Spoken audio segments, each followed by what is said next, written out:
Hello. Welcome to Storytime with Moog. I am Moog, and today we are continuing with The Man Who Laughs by Victor Hugo. We are on part one, book the second, chapter 3. But first, reading updates, reading Dune Messiah. I will be finishing very, very soon, and then moving on to Before the Coffee Gets Cold, which is a series of vignettes that all take place in the same cafe. And while you're there, you can have a meeting with somebody from the past, but your meeting only lasts as long as your coffee is warm. So, super interesting premise. We'll see. We'll see. And that's all. Oh, and I just got from the library Tokyo Ghoul Volume 4, so excited for that. Yeah, that's all I'm reading. I know. I know. It's not very many things. I apologize.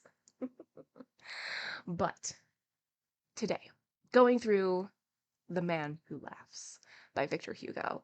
As I said, we are in part one, book the second, excuse me, chapter 3. What has happened so far? Well, we got, like, before part one happened, we had, like, prologue type things, chapters. Um, Half of that was with this one guy who lives in a van and is sort of a legal medical person, sort of not doing really legal things. But anyway, he is just like doing what he does and isn't super keen on the aristocracy. And he has a list of all of the people that are in power. And we, of course, went through that list. And the list basically contained their names, what they're rulers of, and a little bit about their palace. So, tongue in cheek and upsetting. And that was like the introduction.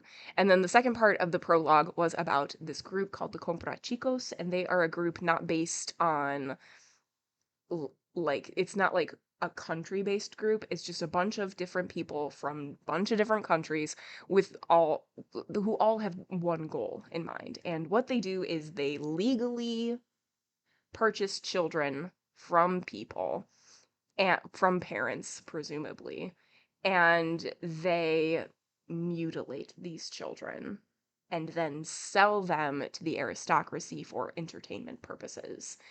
And wild. And then we start part one. And part one, we have this child who has been left behind by this ship, and we don't really know, we don't have a name for the child, we don't know what the child looks like, but a couple things that we can sort of guess. Either the group on the boat are comprachicos and they have already like mutilated the kid, or the kid, their like parents or guardians or whoever was on the ship, and it was mentioned that a lot of parents have a hard time proving that their child is actually theirs and that they're not comprachicos, and so, or they didn't steal children or something like that. So a lot of parents have actually just like gotten rid of their kids because it's just easier. They just like leave them places. So I'm thinking it's that one. But so this boy has no money, no food, no shoes, nothing like that, and is in a place that he's never been before. And he's just walking around, and we stumble upon this hanging corpse. And so we get a lot of very detailed, but also beautifully written chapters about like looking at this corpse and all that fun stuff. And then the boy is like running away because he gets scared because there's a bunch of birds, and who isn't afraid of birds? Just ask Alfred Hitchcock. And then we realize, we being the boy, that we're hungry. So we're looking for like an inn or something, and there's just nothing around. Nobody lives in this area. There's no inns, there's no shops, like nothing. Um and then he sees smoke, and he's like, I'm gonna go towards that because it's probably somebody with a fire, and then blah blah blah. And then we cut to book two, and book two is focusing on the ship that had just left.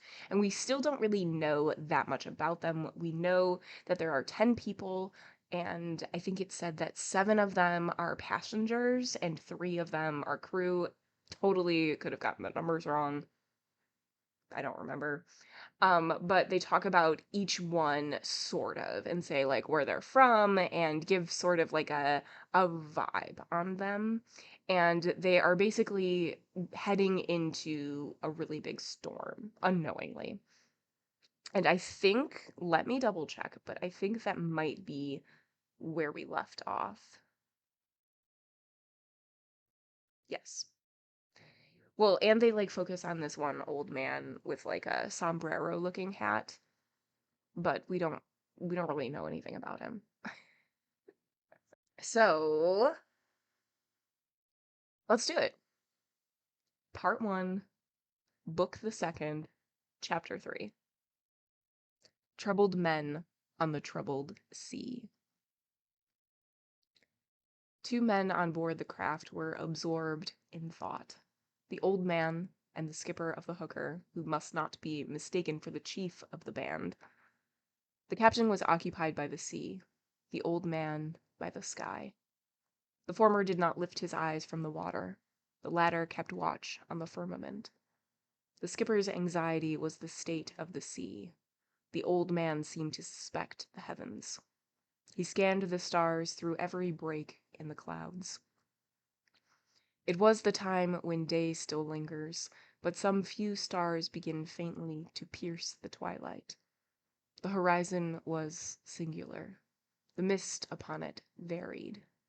Haze predominated on land, clouds at sea. The skipper, noting the rising billows, hauled all taut before he got outside Portland Bay. That's where they dropped off the child, was Portland Bay. He would not delay so doing until he should pass the headland. He examined the rigging closely, and satisfied himself that the lower shrouds were well set up, and supported firmly the futtock shrouds, precautions of a man who means to carry on with a press of sail at all risks. The hooker was not trimmed, being 2 feet by the head. This was her weak point. The captain passed every minute from the binnacle to the standard compass, taking the bearings of objects on shore. The Matutina, that's the name of the ship that they're on, had at first a soldier's wind, which was not unfavorable, though she could not lie within 5 points of her course. The captain took the helm as often as possible, trusting no one but himself to prevent her from dropping to leeward, the effect of the rudder being influenced by the steerage way. The difference between the true and apparent course being relative to the way on the vessel. The hooker seemed to lie closer to the wind than she did in reality. The breeze was not abeam, nor was the hooker close-hauled. But one cannot ascertain the true course made, except when the wind was abaft. When you perceive long streaks of clouds meeting in a point on the horizon, you may be sure that the wind is in that quarter. But this evening the wind was variable. The needle fluctuated. The captain distrusted the erratic movements of the vessel. He steered carefully but resolutely, luffed her up, watched her coming to, prevented her from yawning, and from running into the wind's eye, noted the leeway. The little jerks of the helm, was observant of every roll and pitch of the vessel, of the difference in her speed, and of the variable gusts of wind. For fear of accidents, he was constantly on the lookout for squalls from off the land he was hugging, and above all he was cautious to keep her full, the direction of the wind of the breeze indicated by the compass being uncertain from the small size of the instrument. The captain's eyes, frequently lowered, remarked every change in the waves. Once, nevertheless, he raised them toward the sky, and tried to make out the 3 stars of Orion's belt. These stars are called the 3 Magi, and an old proverb of the ancient Spanish pilots declares that he who sees the 3 Magi is not far from the Savior.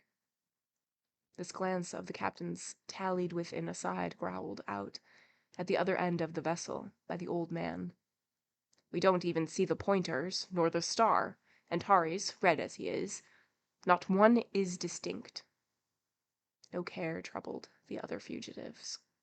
Still, when the first hilarity they felt in their escape had passed away, they could not help remembering that they were at the sea in the month of January, and that the wind was frozen.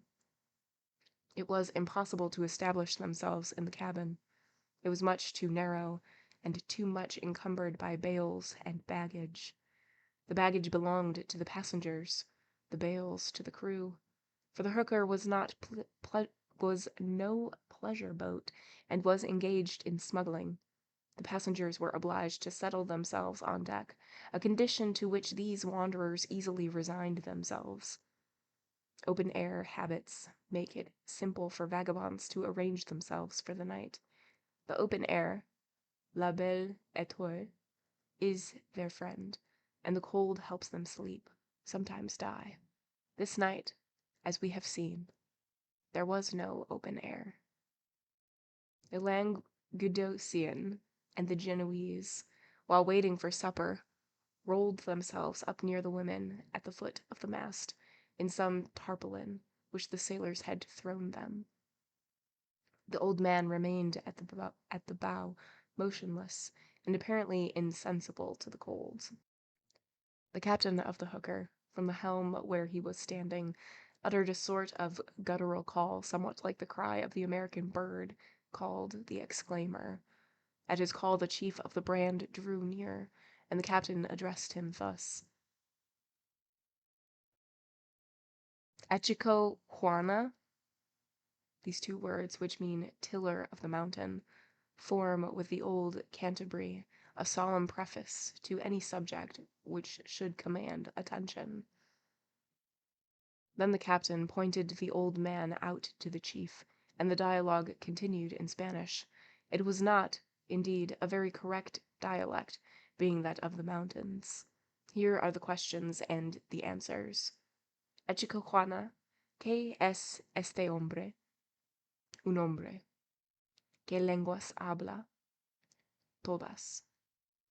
¿Qué cosas sabe? Todos. ¿Cuál país?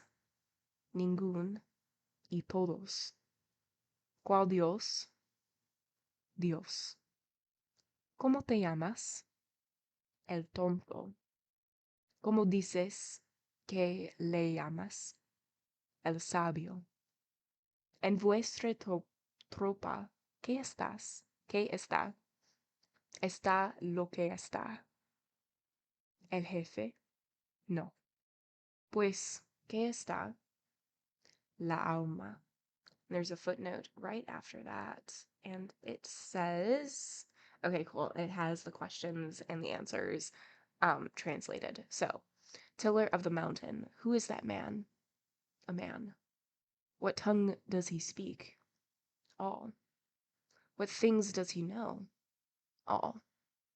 What is his country? None and all. Who is his God? God. What do you call him? The madman. What do you say you call him? The wise man. In your band, what is he? He is what he is. The chief? No. Then what is he? The soul. I'm glad that there was a translation. The chief and the captain parted, each reverting to his own meditation, and a little while afterwards, the Matuatina left the gulf. Now came the great rolling of the open sea. The ocean in the spaces between the foam was slimy in appearance. The waves, seen through the twilight in indistinct outline, somewhat resembled plashes of gall. Here and there a wave floating flat showed cracks and stars, like a pane of glass broken by stones. In the center of these stars, in a revolving orifice, trembled a phosphorescence, like that feline reflection of vanished light which shines in the eyeballs of owls. Proudly, like a bold swimmer, the Matuatina crossed the dangers the dangerous Shambles Shoal. This bank, a hidden obstruction at the entrance of Portland roads, is not a barrier. It is an amphitheater, a circus of sand under the sea, its benches cut out by the circling of the waves, an arena, round and symmetrical, as high as a Jungfrau, only drowned, a coliseum of the ocean, seen by the diver in the vision-like transparency which engulfs him. Such is the Shambles Shoal. There hydras fight, leviathans meet. There, says the legend, at the bottom of the gigantic shaft, are the wrecks of ships, seized and sunk by the huge spider kraken, also called the Fish Mountain. Such things lie in the fearful shadow of the sea. These spectral realities, unknown to man, are manifested at the surface by a slight shiver. In this 19th century, the Shambles Bank is in ruin. The breakwater recently constructed has overthrown and mutilated, by the force of its surf, that high submarine architecture, just as the jetty, built at the Croisic in 1760, changed, by a quarter of an hour, the course of the tides. And yet the tide is eternal. But eternity obeys man more than man imagines. End of chapter 3. Okay, so not too much has happened. We're still getting a glimpse at the crew, the people on the ship, and they are still going towards rough waters. So it is January, it's very, very cold, and with January comes storms, it comes ice on the water, all of these wild things. Yeah, so not too much has happened. Again, beautiful writing. I really like the last line. But eternity obeys man more than man imagines. Just so cool. There's a lot of really beautifully written things in this, which, while everything is terrible and miserable and horrible, at least the writing is good and beautiful. All right, chapter 4. A cloud different from the others enters on the scene. The old man whom the chief of the band had named first the madman, then the sage, now never left the forecastle. Since they crossed the Shambles Shoal, his attention had been divided between the heavens and the waters. He looked down, he looked upward, and above all, watched the northeast. The skipper gave the helm to a sailor, stepped over the after hatchway, crossed the gangway, and went up onto the forecastle. He approached the old man, but not in front. He stood a little behind, with elbows resting on his hips, with outstretched hands, the head on one side, with open eyes and arched eyebrows, and a smile in the corners of his mouth, an attitude of curiosity, hesitating between mockery and respect.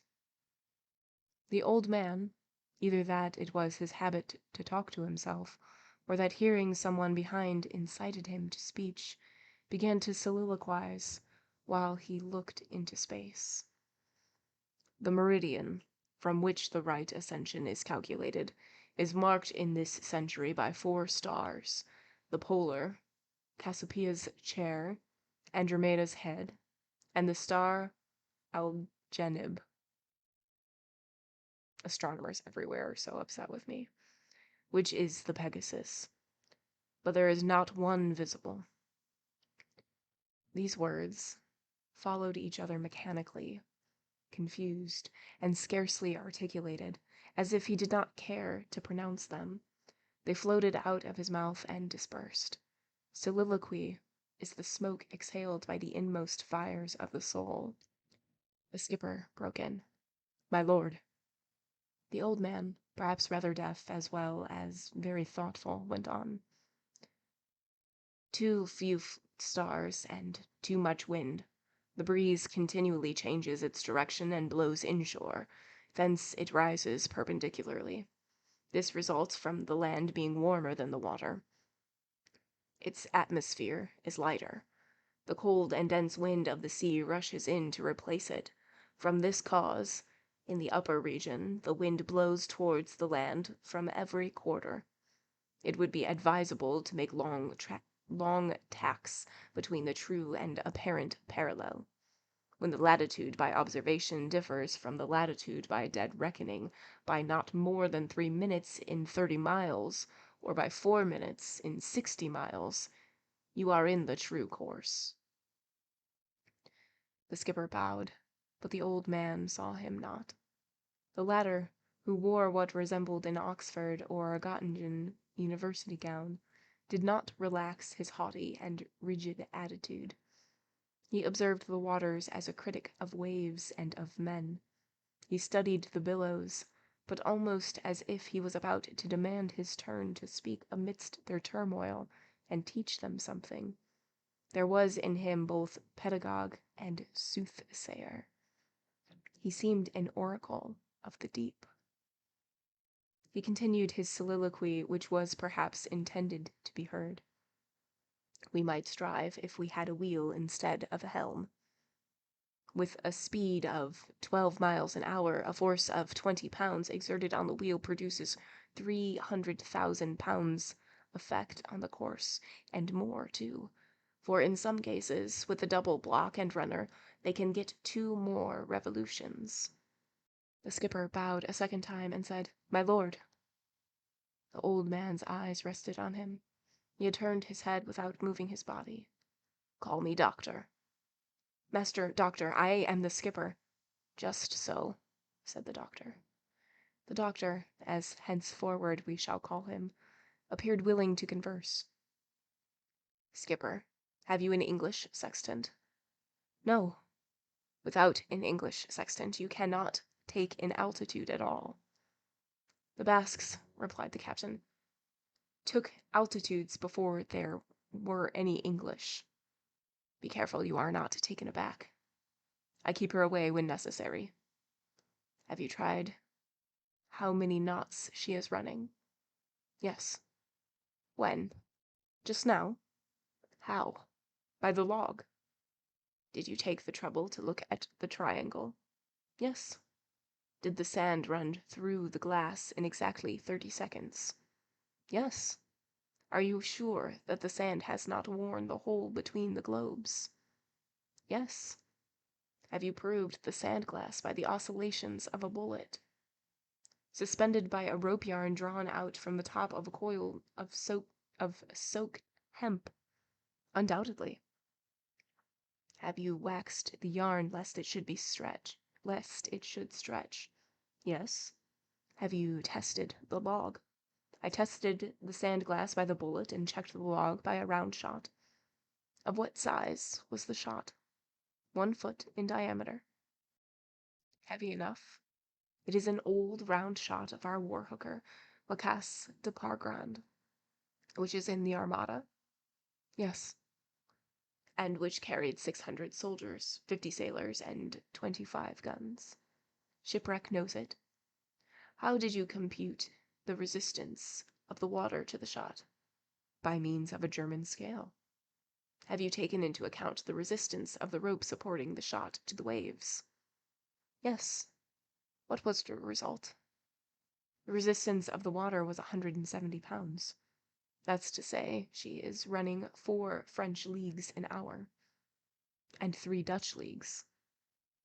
"But that is the difference merely of the vessel's way and the rate at which the sea is running." "Undoubtedly." "Whither you are steering. For a creek I know between Loyola and Saint Sebastian." "Make the latitude of the harbor's mouth as soon as possible." "Yes, as near as I can."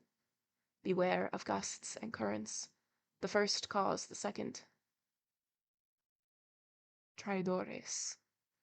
There's a note right after that, and it says traitors. No abuse. The sea understands. Insult, nothing. Rest satisfied with watching. I have watched, and I do watch. Just now the tide is running against the wind. By and by, when it turns, we shall all have right. We shall be all right. Have you a chart? No, not for this channel. Then you sail by rule of thumb. Not at all. I have a compass. The compass is one eye.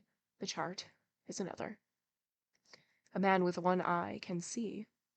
How do you compute the difference between the true and apparent course? I've got my standard compass, and I make a guess. To guess is all very well. To know for certain is better. Christopher guessed. When there is a fog and the needle revolves treacherously, you can never tell on which side you should look out for squalls, and the end of it is that you know neither the true nor apparent day's work. An ass with his chart is better off than a wizard with his oracle. There is no fog in the breeze yet, and I see no cause for alarm. Ships are like flies of the spider's web of the sea. Just now both winds and waves are tolerably favorable. Black specks quivering on the billows, such are men on the ocean. I dare say there will be nothing wrong tonight. You may get into such a mess that you will find it hard to get out of it. All goes well at present. The doctor's eyes were fixed on the northeast. The skipper continued. Let us once reach the Gulf of Gascony, and I answer for your safety. Ah, I should say I am at home there. I know it well, my Gulf of Gascony. It is a little basin, often very boisterous, but there I know every sounding in it, and the nature of the bottom. Mud opposite San Cipriano, shells opposite Cizarque, sand off Cape Peñas, little pebbles off Boncaut de Mimizan, and I know the color of every pebble. The skipper broke off. The doctor was no longer listening. The doctor gazed at the northeast. Over that icy face passed an extraordinary expression. All the agony of terror possible to a mask of stone was depicted there. From his mouth escaped this word. Good. His eyeballs, which had all at once become quite round like an owl's, were dilated with stupor on discovering a speck on the horizon. He added, "It is well. As for me, I am resigned." The skipper looked at him. The doctor went on talking to himself, or to someone in the deep. I say, yes. Then he was silent, opened his eyes wider and wider with renewed attention on that which he was watching, and said, "It is coming from afar, but not the less surely will it come."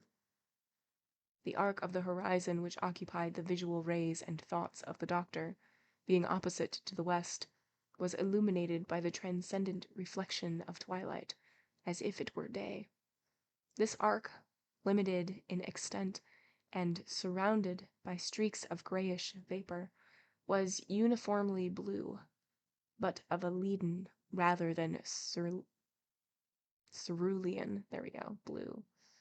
The doctor, having completely returned to the contemplation of the sea, pointed to this atmospheric arc and said, "Skipper, do you see?" "What?" "That." "What?" "Out there." "A blue spot, yes." "What is it?" "A niche in heaven." "For those who go to heaven. For those who go elsewhere, it is another affair."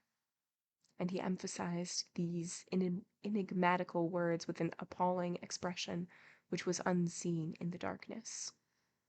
A silence ensued.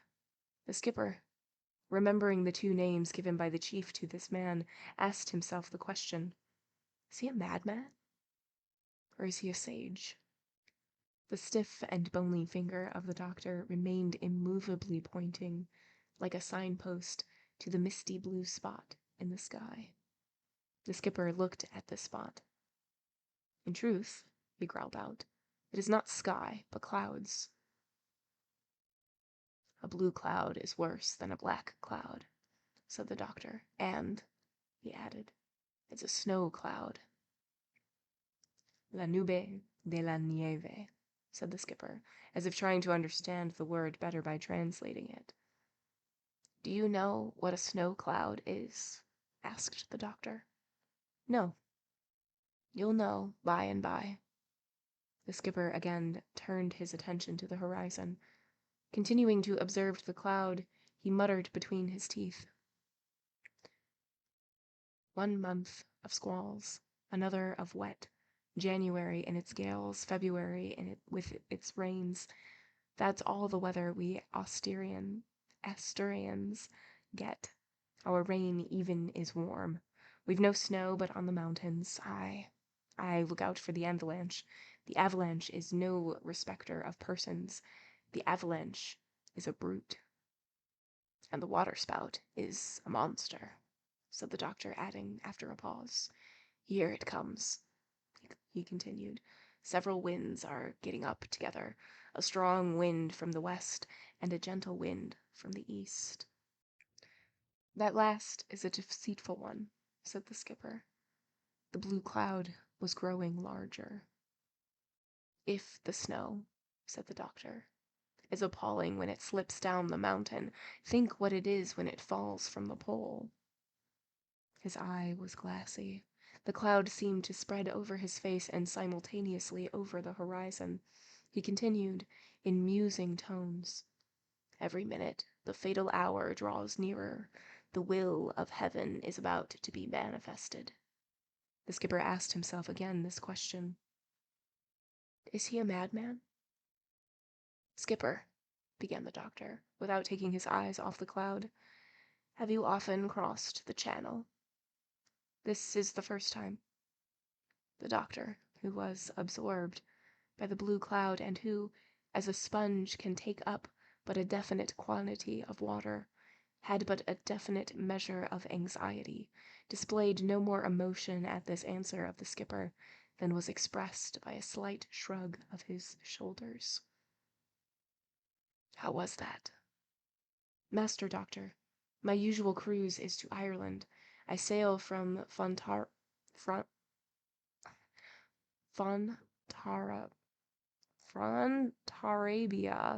to Black Harbor or to the Achill Islands. I go sometimes to Braithchipil, a point on the Welsh coast, but I always steer outside the Scilly Islands. I do not know this sea at all. That's serious. Woe to him who is inexperienced on the ocean. One ought to be familiar with the channel. The channel is the Sphinx. Look out for shoals.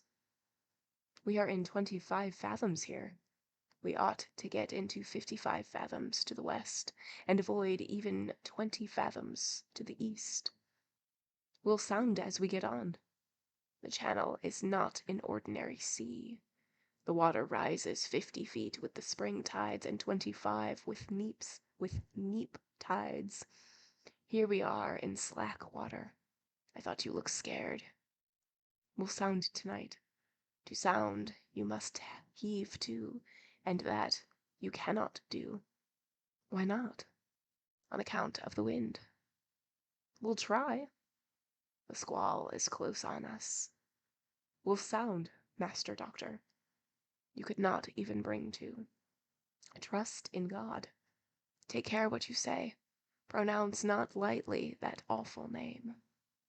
I will sound, I tell you. Be sensible. You will have a gale of wind presently. I say that I will try for soundings. The resistance of the water will prevent the lead from sinking, and the line will break. Ah, so this is your first time in these waters. The first time? Very well. In that case, listen, skipper. The tone of the word listen was so commanding that the skipper made an obeisance. Master Doctor, I am at all attention. Port your helm, and haul up on the starboard tack. What do you mean? Steer your course to the west. Caramba! Steer your course to the west. Impossible. As you will. What I tell you is for the others' sake. As for myself, I am indifferent.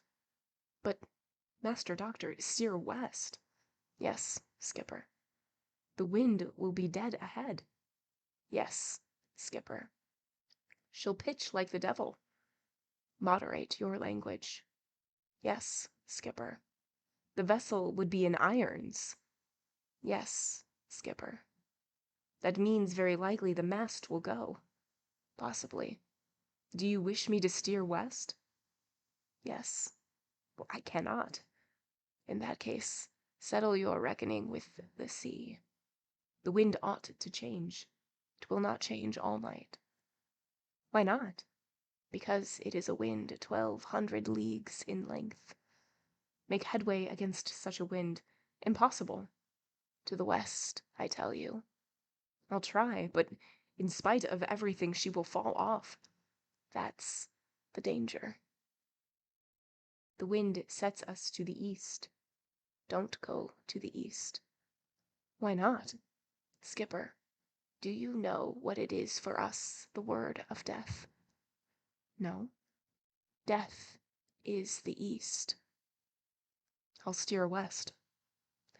This time the doctor, having turned right round, looked the skipper full in the face, and with his eyes resting on him as though to implant the idea in his head, pronounced slowly, syllable by syllable, these words. If tonight out at sea we hear the sound of a bell, the ship is lost. The skipper pondered in amaze. What do you mean? The doctor did not answer. His countenance, expressive for a moment, was now reserved. His eyes became vacuous. He did not appear to hear the skipper's wondering question. He was now attending to his own monologue. His lips let fall, as if mechanically, in a low, murmuring tone, these words. The time has come for sullied souls to purify themselves. The skipper made an expressive grimace, which raises the chin towards the nose.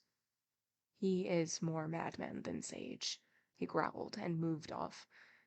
Nevertheless, he steered west, but the wind and the sea were rising. End of chapter 4. All right, so we have this possibly madman, the old man who we now call the doctor. And the doctor is questioning our skipper to see how much the skipper knows, have you been here before? Have you sailed this portion before? And the skipper's like, no, this is my first time. I have not been here before. But once we get through this part, I'll know exactly where we are. No big deal. And the old man is like, okay, well, you should go to the west. Or asking all these things, have you done this? Have you checked this? All these other things. And the skipper is like, yeah, I've done this. No, I haven't done this. Yes, I've done this. Of course I've done this. Yes, yes, yes. No, no, no. That sort of thing. And the doctor, the old man, is like, you should go to the west. And the skipper's like, I don't know if I should go to the west. The wind is pulling us east. And the old man is like, you should go to the west. He's like, I don't care for myself, but for everybody else here, you should go to the west. And so this whole time, the skipper is like, is he crazy? Or is he just super knowledgeable? I don't really know. And he just ends up going to the west. We'll see. We'll see what happens. Chapter 5. Hard Quanon. The mist was deformed by all sorts of inequalities, bulging out at once on every point of the horizon, as if invisible mouths were busy puffing out the bags of wind. The formation of the clouds was becoming ominous. In the west, as in the east, the sky's depths were now invaded by the blue cloud. It advanced in the teeth of the wind. These contradictions are part of the wind's vagaries. The sea, which a moment before wore scales, now wore a skin. Such is the nature of that dragon. It was no longer a crocodile. It was a boa. The skin lead-colored and dirty, looked thick, and was crossed by heavy wrinkles. Here and there, on its surface, bubbles of surge, like pustules, gathered and then burst. The foam was like a leprosy. It was at this moment that the hooker, still seen from afar by the child, lighted her signal. A quarter of an hour elapsed. The skipper looked for the doctor. He was no longer on deck. Directly the skipper had left him. The doctor had stooped his somewhat ungainly form under the hood and had entered the cabin. There he had sat down near the stove, on a block. He had taken a shagreen ink bottle and a cordwain pocket-book from his pocket. He had extracted from his pocket-book a parchment folded 4 times, old, stained, and yellow. He had opened the sheet, taken a pen out of his ink case, placed the pocket-book flat on his knee, and the parchment on the pocket-book, and by the rays of the lantern which was lighting the cook, he set to writing on the back of the parchment. The roll of the waves inconvenienced him. He wrote thus for some time. As he wrote, the doctor remarked the gourd of aguardiente which the provincial tasted every time he added a grain of pimento to the puchero, as if he were consulting it in reference to the seasoning. The doctor noticed the gourd, not because it was a bottle of brandy, but because of a name which was plated in the wicker wood with red rushes on a background of white. There was light enough in the cabin to permit his reading the name. The doctor paused, and spelled in it a low voice, Hardquanonne. Then he addressed the cook. I had not observed that gourd before. Did it belong to Hardquanonne? Yes, the cook answered, to our poor comrade. The doctor went on, to Hardquanonne, the Fleming of Flanders. Yes. Who is in prison? Yes.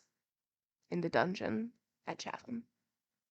It is his gourd, replied the cook, and he is my friend. I keep it in remembrance of him. When shall we see him again? It is the bottle he used to wear slung over his hip. The doctor took up his pen again and continued laboriously tracing somewhat straggling lines on the parchment. He was evidently anxious that his handwriting should be legible, and at length, notwithstanding the tremulousness of the vessel and the tremulousness of age, he finished what he wanted to write.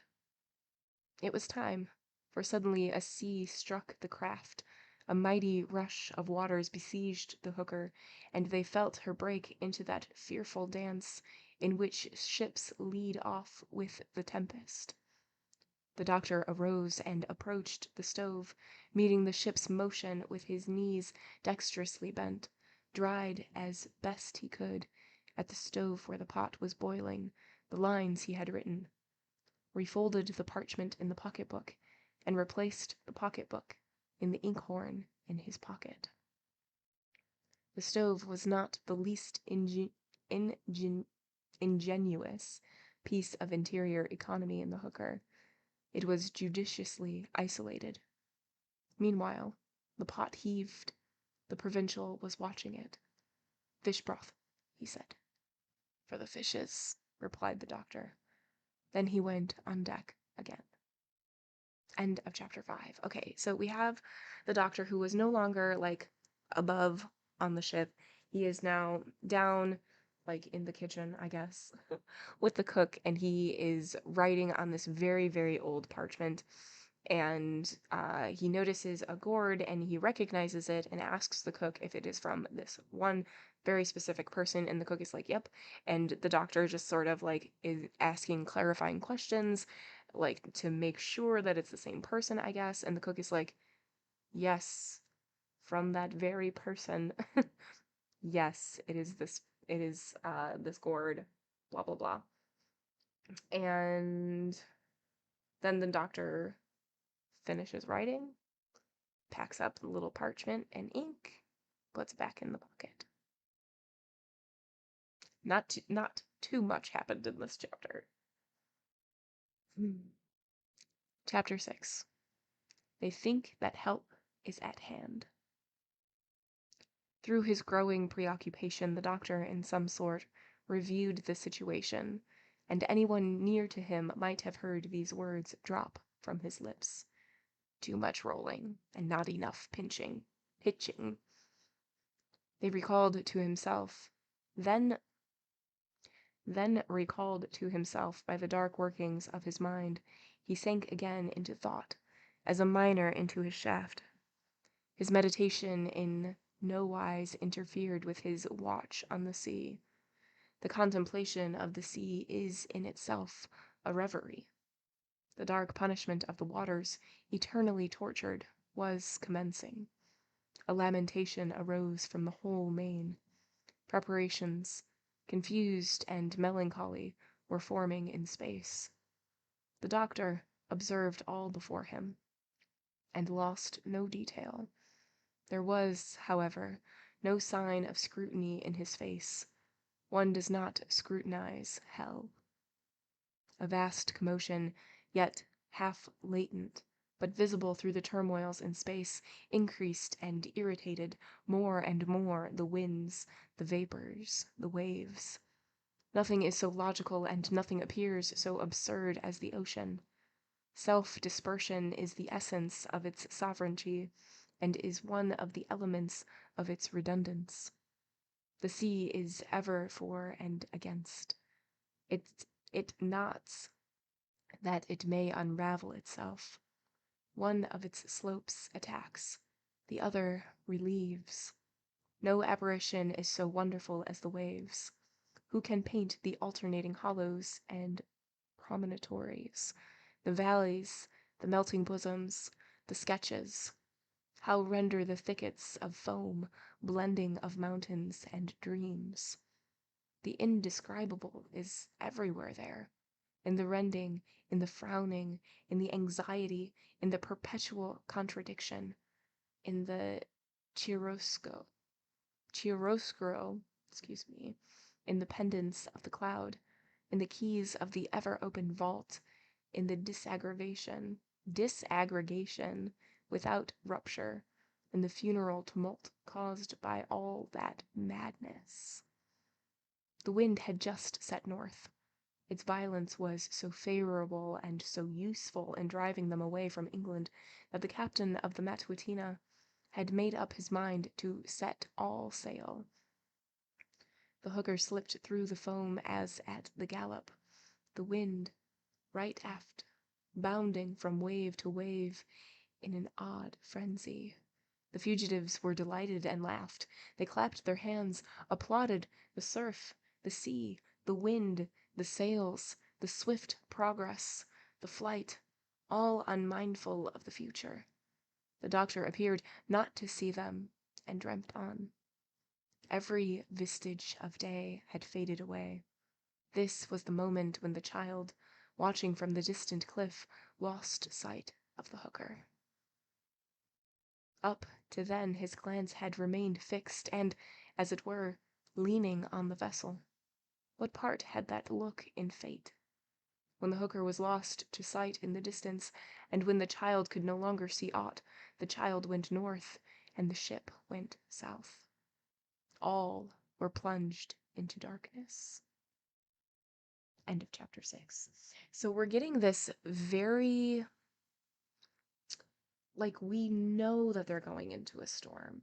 We know this.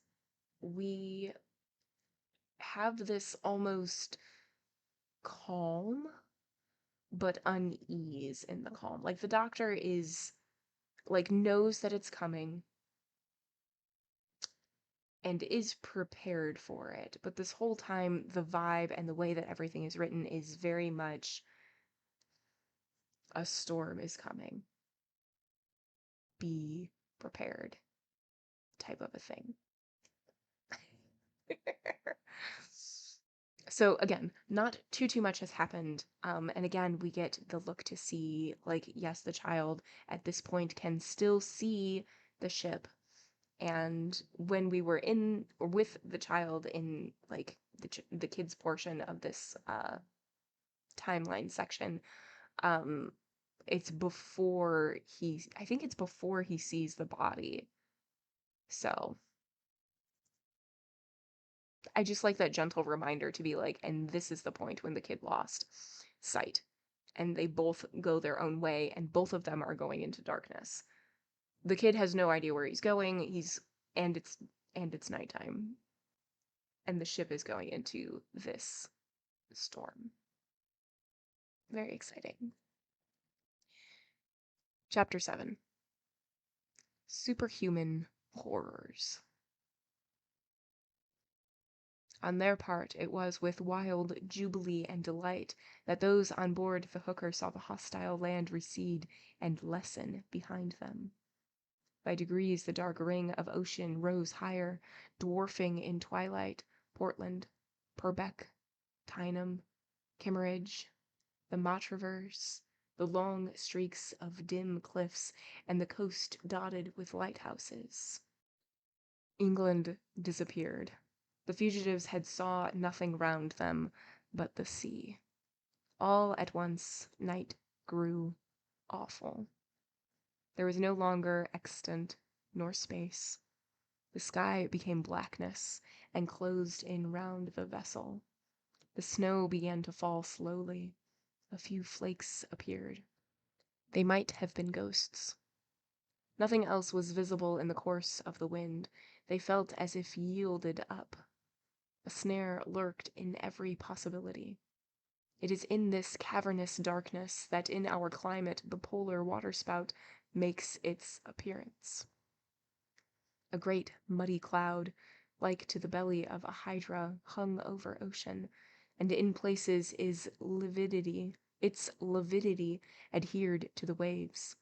Some of these adherences resembled pouches with holes, pumping the sea, disgorging vapor, and refilling themselves with water. Here and there these suctions drew up cones of foam on the sea. The boreal storm hurled itself on the hooker. The hooker rushed to meet it. The squall and the vessel met as though to insult each other. In the first mad shock not a sail was clewed up, not a jib lowered, not a reef taken in, so much is flight a delirium. The mast creaked and bent back as if in fear. Cyclones in our northern hemisphere circle from left to right, in the same direction as the hands of a watch, with a velocity which is sometimes as much as 60 miles an hour. Although she was entirely at the mercy of that whirling power, the hooker behaved as if she were out in moderate weather, without any further precaution than keeping her head on to the rollers, with the wind broad on the bow so as to avoid being pooped or caught broadside on. This semi-prudence would have availed her nothing in case of the wind's shifting and taking her back. A deep rumbling was brewing up in the distance. The roar of the abyss, nothing can be compared to it. It is the great brutish howl of the universe. What we call matter, that unsearchable organism, that amalgamation of incommensurable energies, in which can occasionally be detected an almost imperceptible degree of intention, which makes us shudder, that blind, benighted cosmos, that enigmatical Pan, has a cry, a strange cry, prolonged, obstinate, and continuous, which is less than speech and more than thunder. That cry is the hurricane. Other voices, songs, melodies, clamorous tones proceed from nests, from broods, from pairings, from nuptials, from homes. This one, a trumpet, comes out of the naught which is all. Other voices express the soul of the universe. This one expresses the monster. It is the howl of the formless. It is the inarticulate finding utterances in the indefinite. A thing it is full of pathos and terror. Those clamorous converse above and beyond man. They rise, fall, undulate, determine waves of sound, form all sorts of wild surprises for the mild, now burst close to the ear with the importunity of a peal of trumpets, now assail us with the rumbling hoarseness of distance. Giddy uproar which resembles a language and which, in fact, is a language. It is the effort which the world makes to speak. It is the lisping of the wonderful. In this wail is manifested vaguely all that the vast dark palpitations endures, suffers, accepts, rejects. For the most part it talks nonsense. It is like an access of chronic sickness, and rather an epilepsy diffused than a force employed. We fancy that we are witnessing the descent of supreme evil into the infinite. At moments we seem to discern a reclamation of the elements, some vain effort of chaos to reassert itself over creation. At times it is a complaint. The void bewails and justifies itself. It is as the pleading of the world's cause. We can fancy that the universe is engaged in a lawsuit. We listen. We try to grasp the reasons given, the redoubtable for and against. Such a moaning of the shadows has the tenacity of a syllogism. Here is a vast trouble for thought. Here is the raison d'etre of mythologies and polytheisms. To the terror of those great murmurs are added superhuman outlines melting away as they appear. Eumenides, which are almost distinct, throats of furies shaped in the clouds, Plutonian chimeras almost defined. No horrors equal those sobs, those laughs, those tricks of tumult, those inscrutable questions and answers, those appeals to unknown aid. Man knows not what to become of the presence of that awful incantation. He bows under the enigma of those draconian intonations. What latent meaning have they? What do they signify? What do they threaten? What do they implore? It would seem as though all bonds were loosened. I'm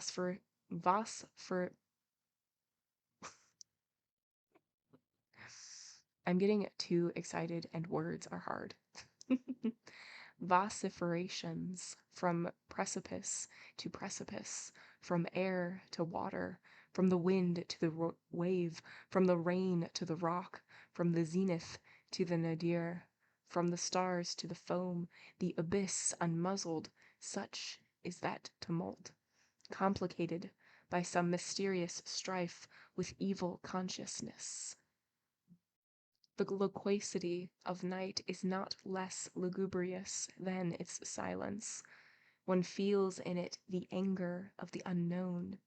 Night is a presence. Presence of what? For that matter, we must distinguish between night and the shadows.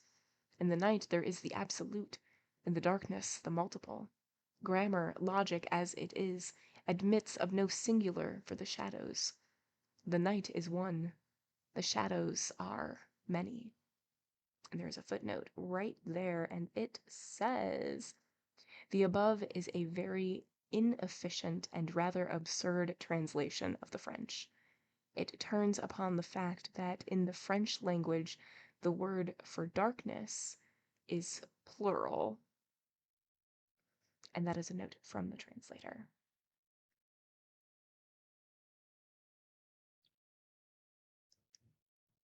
This mist of nocturnal mystery is the scattered, the fugitive, the crumbling, the fatal.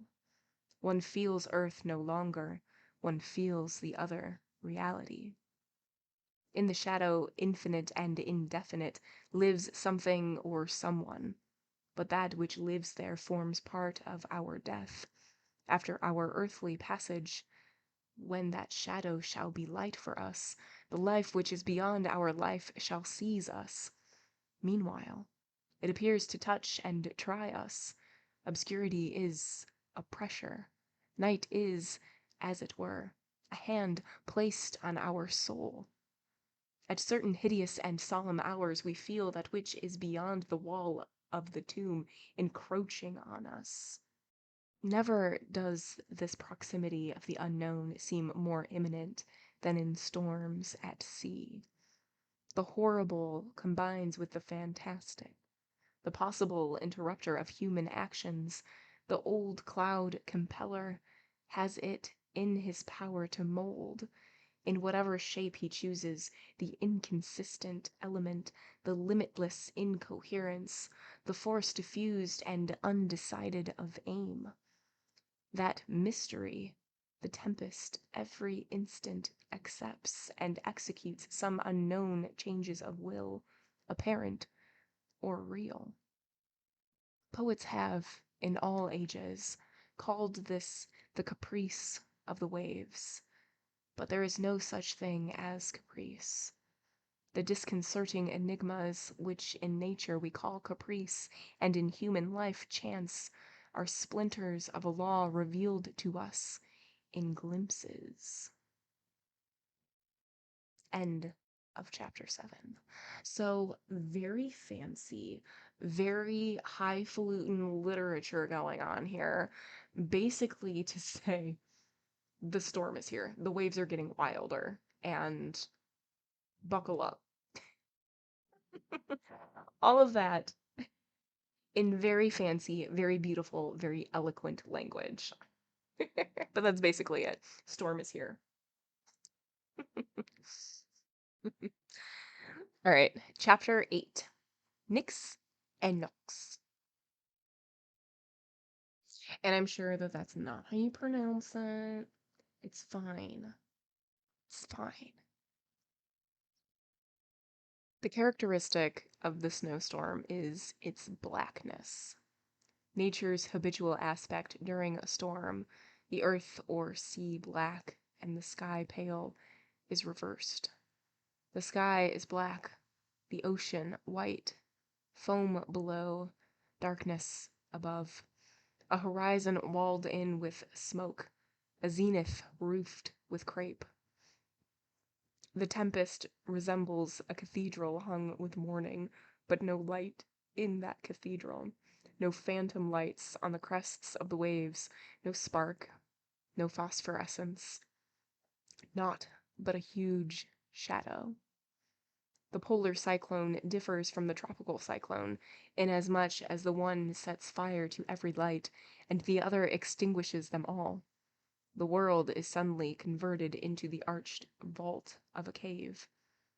Out of the night falls a dust of pale spots, which hesitate between sky and sea. These spots, which are flakes of snow, slip, wander, and flow. It is like the tears of a winding sheet, putting themselves into lifelike motion. A mad wind mingles with this dissemination, blackness crumbling into whiteness, the furious into the obscure, all the tumult of which the sepulchre is capable, a whirlwind under a catafalque. Such is the snowfall. Underneath trembles the ocean, forming and reforming over portentous, unknown depths. In the polar wind, which is electrical, the flakes turn suddenly into hailstones, and the air becomes filled with projectiles. The water crackles, shot with grape. No thunderstrokes. The lightning of boreal storms is silent. What is sometimes said of the cat, "it swears," may be applied to this lightning. It is a menace proceeding from a mouth half open and strangely inexorable. The snowstorm is a storm blind and dumb. When it has passed, the ships are also often blind, and the sailors dumb. To escape from such an abyss is difficult. It would be wrong, however, to believe shipwreck to be absolutely inevitable. the Danish fishermen of Disco and the Baelsen, the seekers of black whales, Hearn steering toward Barren Strait to discover the mouth of Coppermine River, Hudson, Mackenzie, Vancouver, Ross, Dumont d'Urville, all underwent at the pole itself the wildest hurricanes and escaped out of them. It was into this description of tempest that the hooker had entered, triumphant and in full sail, frenzy against frenzy, when Montgomery, escaping from Rouen, threw his galley, with all the force of its oars, against the chain barring the Seine at La Bouille. He showed similar effrontery. I have never claimed to be good at French.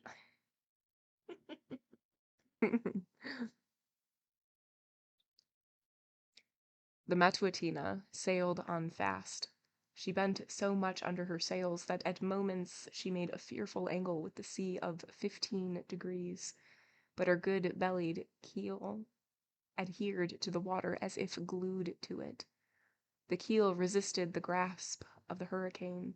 The lantern at the prow cast its light ahead. The cloud, full of winds, dragging its tumor over the deep, cramped the eat more and more into the sea round the hooker. Not a gull, not a sea mew, nothing but snow. The expanse of the field of waves was becoming contracted and terrible. Only 3 or 4 gigantic ones were visible. Now and then a tremendous flash of lightning of a red copper color broke out behind the obscure superposition of the horizon and the zenith. That sudden release of vermilion flame revealed the horror of the clouds. That abrupt conflagration of the depths, to which for an instant the first tiers of clouds and the distant boundaries of the celestial chaos seemed to adhere, placed the abyss in perspective. On this ground of fire the snowflakes showed black. They might have been compared to dark butterflies flying about in a furnace. Then all was extinguished. The first explosion over, the squall, still pursuing the hooker, began to roar in thorough bass. This phase of grumbling in a perilous diminution of uproar. Nothing is so terrifying as this monologue of the storm, this gloomy recitative appears to serve as a moment of rest to the mysterious combating forces and indicates a species of patrol kept in the unknown. The hooker held wildly on her course. Her 2 mainsails especially were doing fearful work. The sky and sea were as of ink, with jets of foam running higher than the mast. Every instant masses of water swept the deck like a deluge, and at each roll of the vessel the hawse-holes, now to starboard, now to larboard, became as so many open mouths vomiting back the foam into the sea. The women had taken refuge in the cabin, but the men remained on deck. The blinding snow eddied round, the spitting surge mingled with it. All was fury.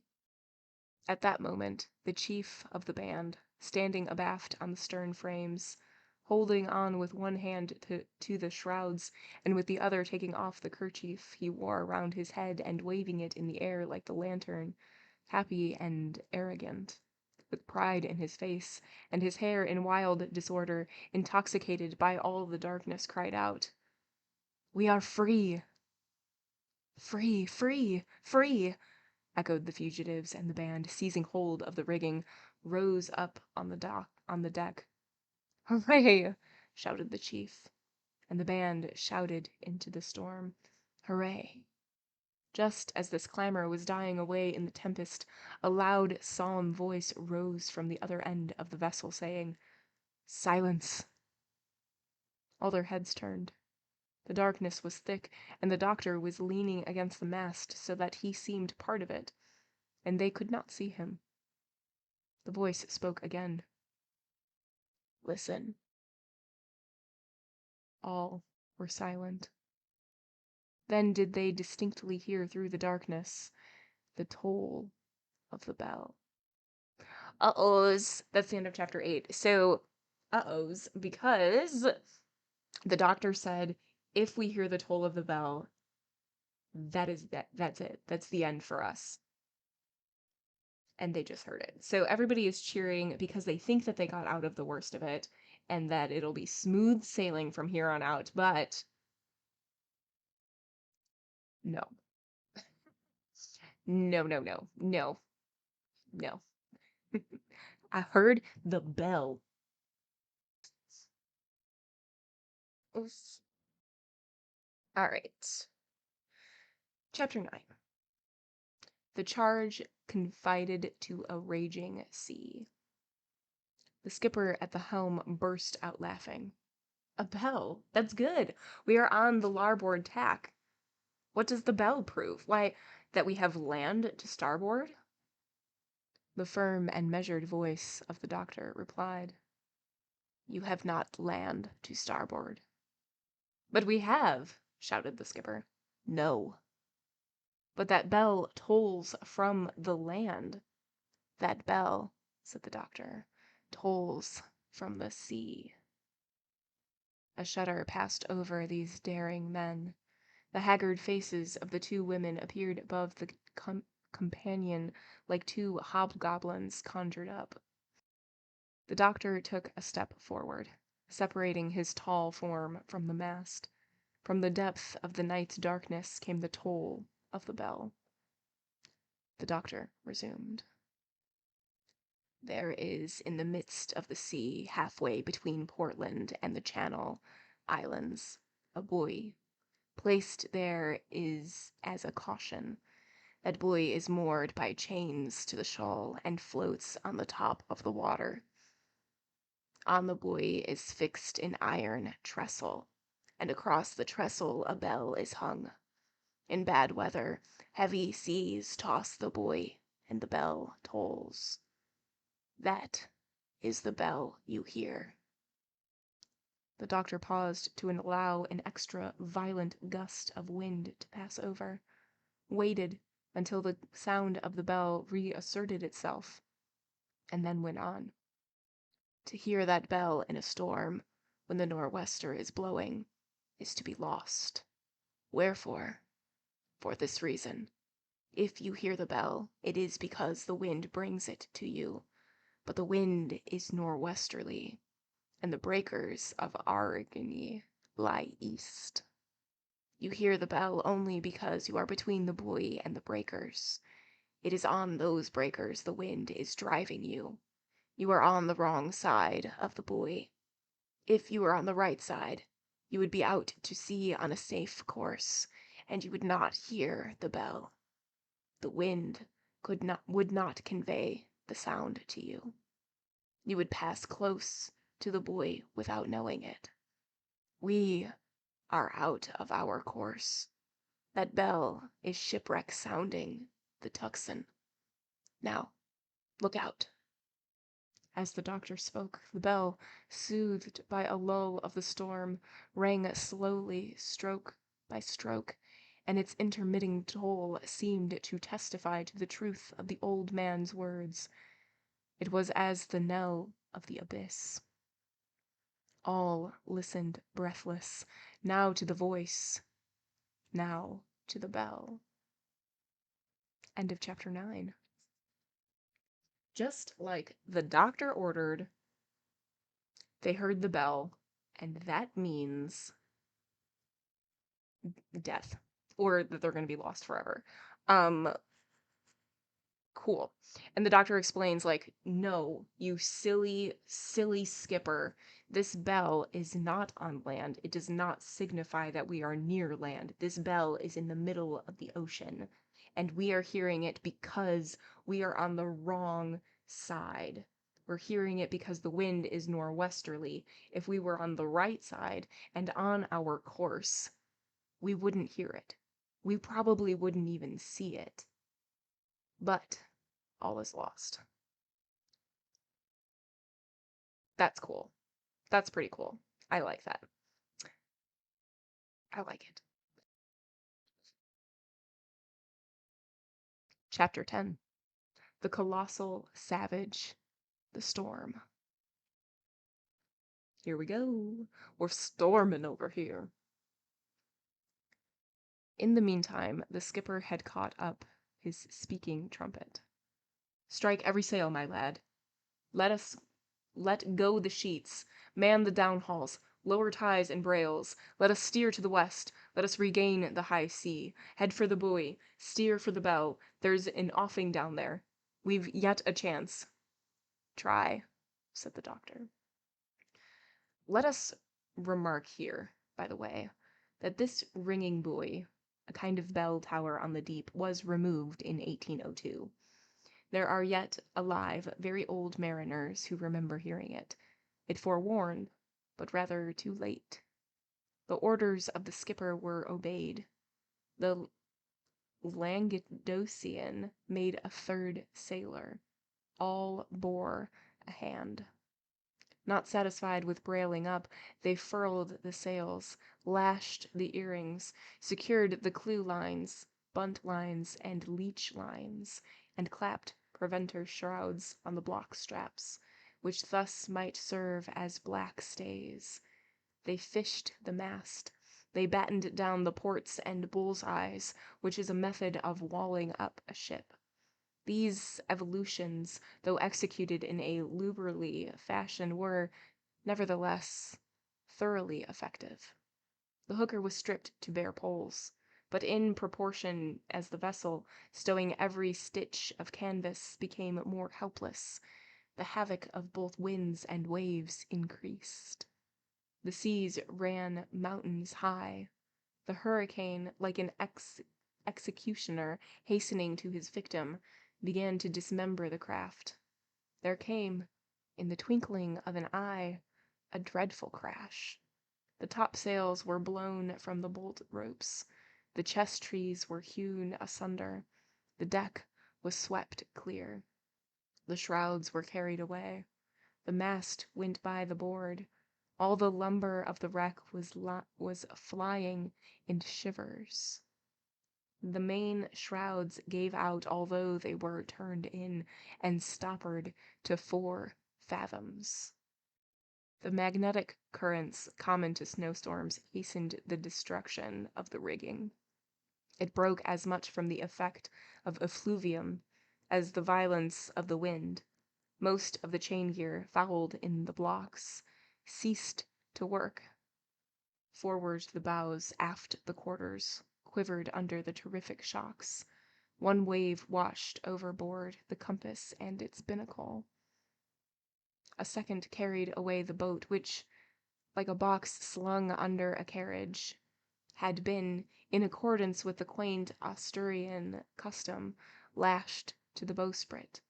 A third breaker wrenched off the spritsail yard. I am not a ship person. Apologies for the mispronunciations. A fourth swept away the figurehead and signal light. The rudder only was left. To replace the ship's bow lantern, they set fire to and suspended at the stem a large block of wood covered with oakum and tar. The mast, broken in two, all bristling with quivering splinters, ropes, blocks, and yards, cumbered the deck. In falling it had stove in a plank of the starboard gunwale. The skipper, still firm at the helm, shouted, "While we can steer we have yet a chance. The lower plank holds good. Axes, axes! Overboard with the mast! Clear the decks!" Both crew and passengers worked with the excitement of despair. A few strokes of the hatchets and it was done. They pushed the mast over the side. The deck was cleared. "Now," continued the skipper, "take a rope's end and lash me to the helm." To the tiller they bound him. While they were fastening him, he laughed and shouted, "Blow, old hurdy-gurdy, bellow! I've seen your equal off Cape Machichico. And when secured, he clutched the helm with that strange hilarity which danger awakens. All goes well, my lads. Long live Our Lady of Buglos. Let us steer west. An enormous wave came down abeam and fell on the vessel's quarter. There is always in storms a tiger-like wave, a billow fierce and decisive, which, attaining at certain height, creeps horizontally over the surface of the waters for a time, then rises, roars, rages, and falls on the distressed vessel, tears it limb from limb. A cloud of foam covered the entire poop of the Matutina. There was heard above the confusion of darkness and waters a crash. When the spray cleared off, when the stern again rose in view, the skipper and the helm had disappeared. Both had been swept away. The helm and the man they had but just secured to it had passed with the wave into the hissing turmoil of the hurricane. The chief of the band, gazing intently into the darkness, shouted, "Te burlas de nosotros?" To this defiant exclamation there followed another cry. "Let go the anchor! Save the skipper!" They rushed to the capstan and let go the anchor. Hookers carry but one. In this case the anchor reached the bottom, but only to be lost. The bottom was of the hardest rock. The billows were raging with resistless force. The cable snapped like a thread. The anchor lay at the bottom of the sea. At the cutwater there remained but the cable end protruding from the hawse hole. From this moment the hooker became a wreck. The Matutina was irrevocably disabled. The vessel, just before in full sail and almost formidable in her speed, was now helpless. All her evolutions were uncertain and executed at random. She yielded passively and like a log to the capricious fury of the waves. That in a few minutes there should be a place of an eagle, a useless cripple. Such a transformation is to be witnessed only at sea. The howling of the wind became more and more frightful. A hurricane has terrible lungs. It makes unceasingly mournful additions to darkness, which cannot be intensified. The bell on the sea rang despairingly, as if tolled by a weird hand. The Matutina drifted like a cork at the mercy of the waves. She sailed no longer. She merely floated. Every moment she seemed about to turn over on her back like a dead fish. The good condition and perfectly watertight state of the hull alone saved her from this disaster. Below the waterline not a plank had started. There was not a cranny, chink, or crack, and she had not made a single drop of water in the hold. This was lucky, as the pump, being out of order, was useless.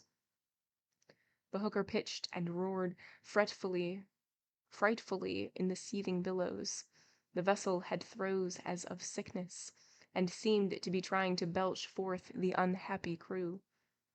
Helpless, they clung to the standing rigging, to the transoms, to the shank painters, to the gaskets, to the broken planks, the protruding nails of which tore their hands, to the warped riders, and to all the rugged projections of the stumps of the masts. From time to time they listened. The toll of the bell came over the waters fainter and fainter. One would have thought it also was in distress.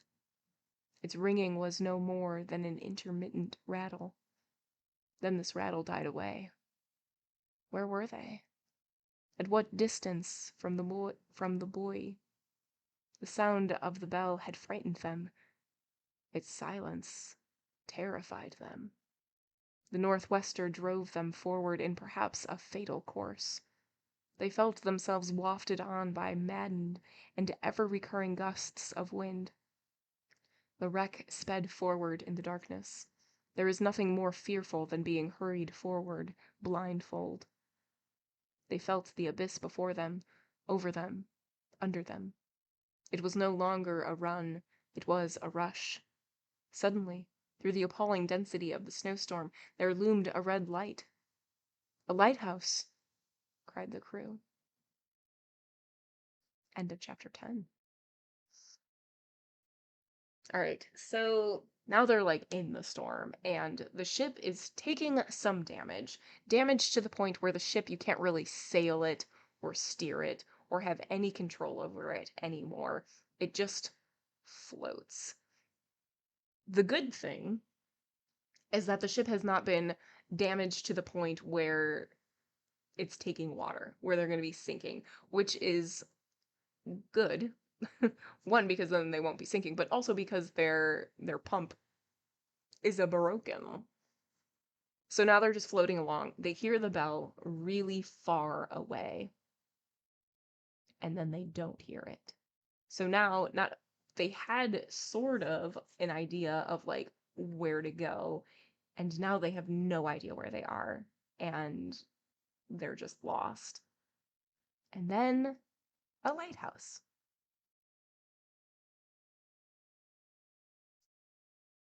Chapter 11. The Caskets. It was indeed the Caskets' light.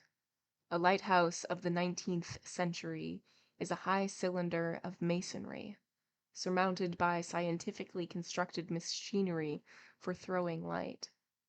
The Caskets Lighthouse, in particular, is a triple white tower bearing 3 light rooms. These 3 chambers revolve on clockwork wheels with such precision that the man on watch who sees them from sea can invariably take 10 steps during their irradiation and 25 during their eclipse. Everything is based on the focal plan and on the rotation of the octagon drum, formed of 8 wide, simple lenses in range, having above and below it 2 series of dioptric rings, in algebraic gear, secured from the effects of the beating of winds and waves by glass a millimeter thick, yet sometimes broken by the sea eagles, which dash themselves like great moths against these gigantic lanterns. And there is a note right after beating of winds and waves by glass a millimeter thick.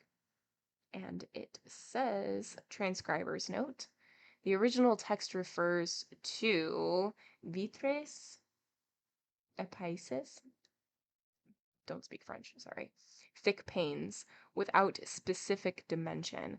Glass only a millimeter thick would have been rather flimsy. These notes are fun. I kind of like them. The building which encloses and sustains this mechanism, and in which it is set, is also mathematically constructed. Everything about it is plain, exact, bare, precise, correct. A lighthouse is a mathematical figure. In the 17th century, a lighthouse was a sort of plume of the land on the seashore. The architecture of a lighthouse tower was magnificent and extravagant. It was covered with balconies, balusters, lodges, alcoves, weathercocks, nothing but masks, statues, foliage, volutes, reliefs, figures large and small, medallions with inscriptions. Pax in bello, said the Eddystone lighthouse. We may as well observe, by the way, that this declaration of peace did not always disarm the ocean. Winstanley repeated on a lighthouse which he constructed at his own expense on a wild spot near Plymouth. The tower being finished, he shut himself up in it to have it tried by the tempest. The storm came, and carried off the lighthouse, and Winstanley in it. Such excessive adornment gave too great a hold to the hurricane, as generals too brilliantly equipped in battle draw the enemy's fire. Besides whimsical design in stone, they were loaded with whimsical designs in iron, copper, and wood. The ironwork was in relief, The woodwork stood out. On the sides of the lighthouse there jutted out, clinging to the walls among the arabesques, engines of every description, useful and useless. Windlasses, tackles, pulleys, counterpoises, ladders, cranes, grapnels. On the pinnacle around the light, delicately wrought ironwork held great iron chandeliers, in which were placed pieces of rope steeped in resin, wicks which burned doggedly, and which no wind extinguished.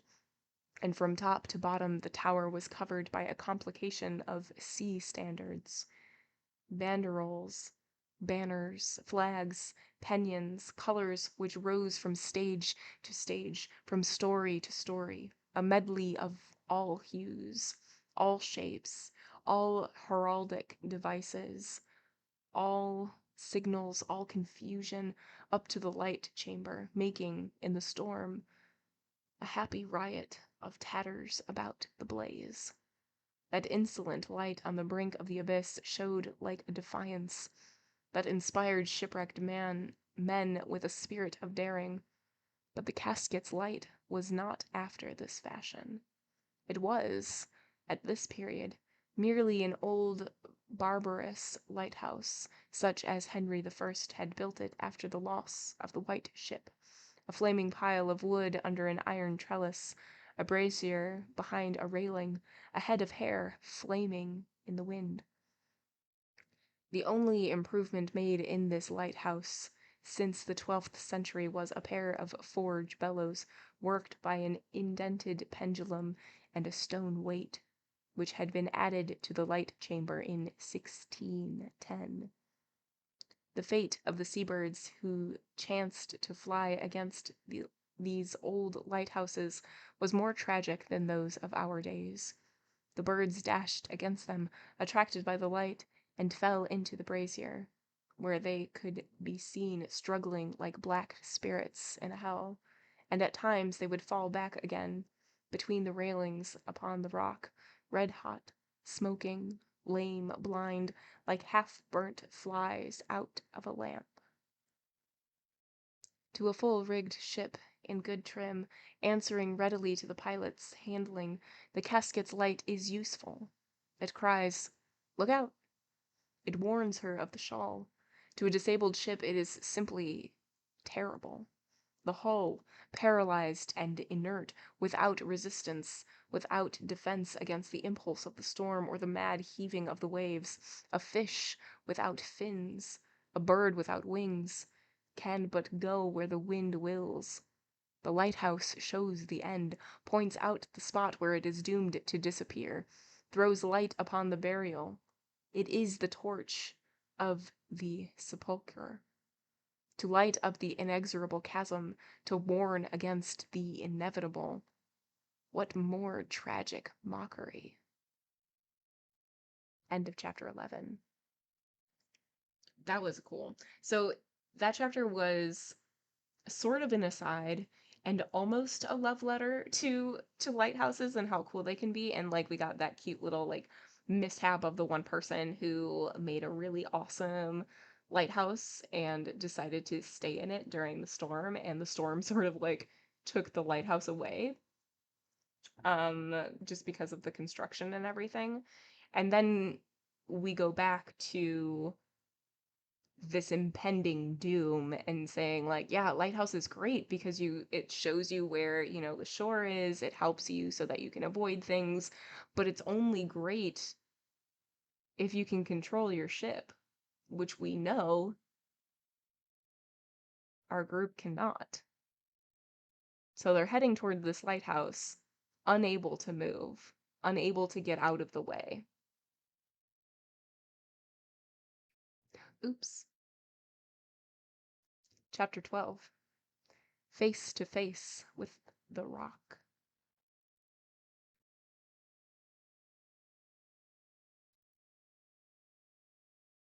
The wretched people in distress on board the Matutina understood at once the mysterious derision which mocked their shipwreck. The appearance of the lighthouse raised their spirits at first, then overwhelmed them. Nothing could be done. Nothing attempted. What has been said of kings we may say of the waves. We are their people. We are their prey. All that they rave must be borne. The nor'wester was driving the hooker on the caskets. They were nearing them. No evasion was possible.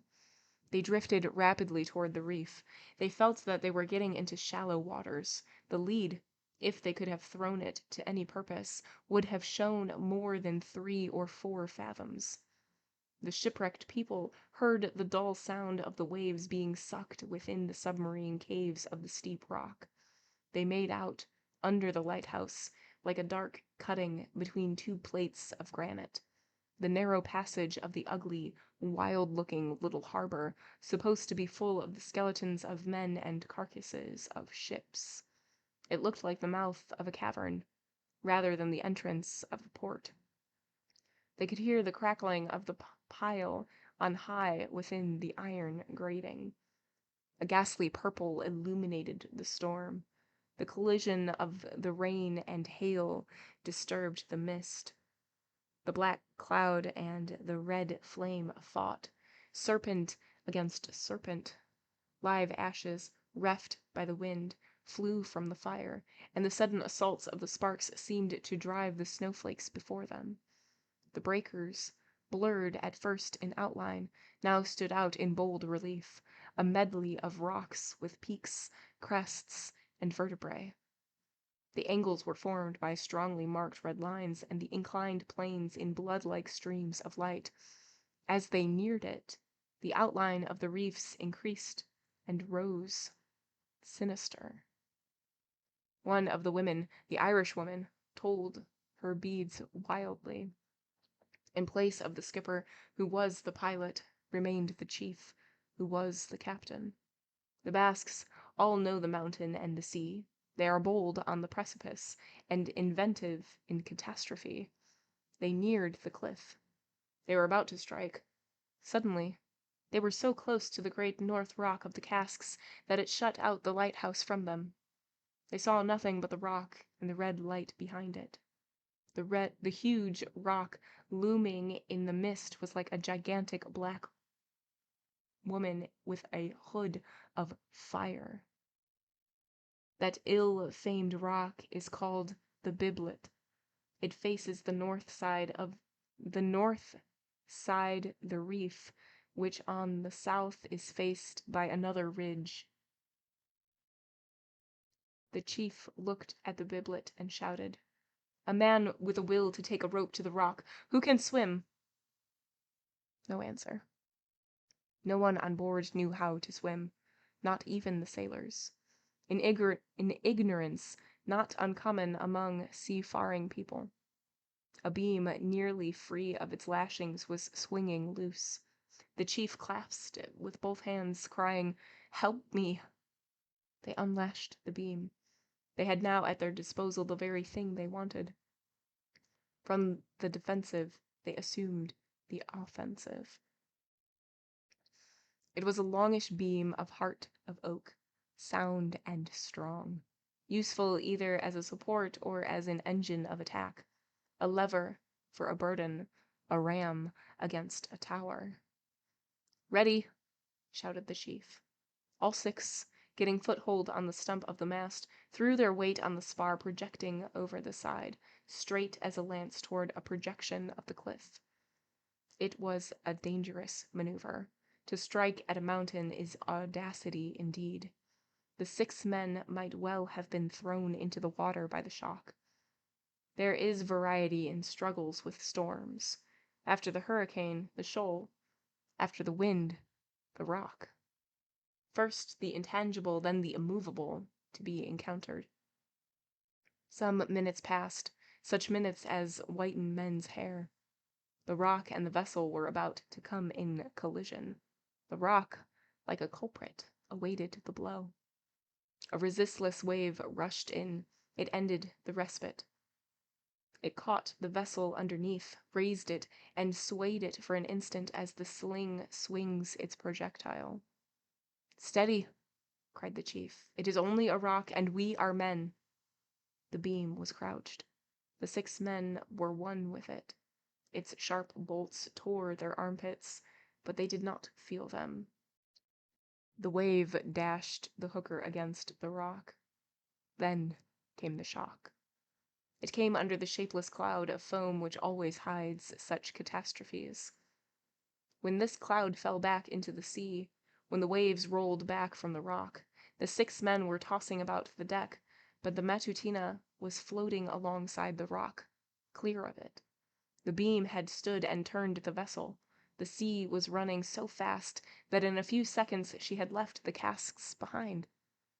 Such things sometimes occur. It was a straight stroke of the bowsprit that saved Wood of Largo at the mouth of the Tay. In the wild neighborhood of Cape Winterton, and under the command of Captain Hamilton, it was the appliance of such a lever against the dangerous rock, Branaduum, that saved the Royal Mary from shipwreck, although she was but a Scotch-built frigate. The force of the waves can be so abruptly decomposed that changes of directions can be easily managed, or at least are possible even in the most violent collisions. There is a brute in the tempest. The hurricane is a bull and can be turned. The whole secret of avoiding shipwreck is to try and pass from the secant to the tangent. Such was the service rendered by the beam to the vessel. It had done the work of an oar, had taken the place of a rudder, but the maneuver once performed could not be repeated. The beam was overboard. The shock of the collision had wrenched it out of the men's hand, and it was lost in the waves. To loosen another beam would have been to dislocate the hull. The hurricane carried off the Matutina. Presently the casks showed as a harmless encumbrance on the horizon. Nothing looks more out of countenance than a reef of rocks under such circumstances. There are in nature, in its obscure aspects, in which the visible blends with the invisible, certain motionless, surly profiles which seem to express that a prey has escaped. Thus glowered the caskets while the Matutina fled. The lighthouse paled in distance, faded, and disappeared. There was something mournful in its extinction. Layers of mist sank down upon the now uncertain light. Its rays died in the waste of waters. The flame floated, struggled, sank, and lost its form. It might have been a drowning creature. The brassiere dwindled to the snuff of a candle. Then nothing. More but a weak, uncertain flutter. Around it spread a circle of extravascated glimmer. It was like the quenching of light in the pit of night. The bell which had threatened was dumb.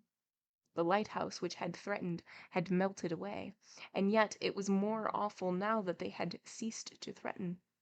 One was a voice, the other a torch. There was something human about them. They were gone, and naught remained but the abyss. End of chapter 12. Okay, so they managed to not crash. And how they did it was actually kind of cool. So they ripped up a plank from the ship and were trying to use it as a rudder in the back, and all of the everybody was holding on to it, trying to steer it away, and the force of it made them drop the plank. So hopes and prayers that it worked, because they didn't have any more, and if they ripped up another plank, then that would severely hinder the integrity of the ship. So it worked, but now they're just going off into the darkness, just going off into the abyss, and that might be scarier. The unknown might be scarier, because with the bell they could hear, they had a guide, and with the lighthouse they had another guide. It was the torch. So they had the voice, they had the torch, and now they have nothing. Uh-ohs. I've been saying uh-ohs about this ship, like, since we started with the ship. It's just been non-stop uh-ohs for them. Chapter 13. Face to face with night. Again was the hooker running with the shadow into immeasurable darkness. The Matutina escaped from the casks, sank and rose from billow to billow, a respite, but in chaos. Spun round by the wind, tossed by all the thousand motions of the wave, she reflected every mad oscillation of the sea. She scarcely pitched at all, a terrible symptom of a ship's distress. Wrecks merely roll. Pitching is a convolution of the strife. The helm alone can turn a vessel to the wind. In storms, and more especially in the meteors of snow, sea and night end by melting into amalgamation, resolving into nothing but a smoke. Mists, whirlwinds, gales, motion in all directions, no basis, no shelter, no stop. Constant recommencement, one gulf succeeding another. No horizon visible, intense blackness for background. Through all these the hooker drifted. To have got free of the casks, to have eluded the rock, was a victory for the shipwrecked men. But it was a victory which left them in stupor. They had raised no cheer. At sea such an imprudence is not repeated twice. To throw down a challenge where they could not cast the lead would have been too serious a jest. The repulse of the rock was an impossibility achieved. They were petrified by it. By degrees, however, they began to hope again. Such are the insubmergible mirages of the soul. There is no distress so complete but that, even in the most critical moments, the inexplicable sunrise of hope is seen in its depths.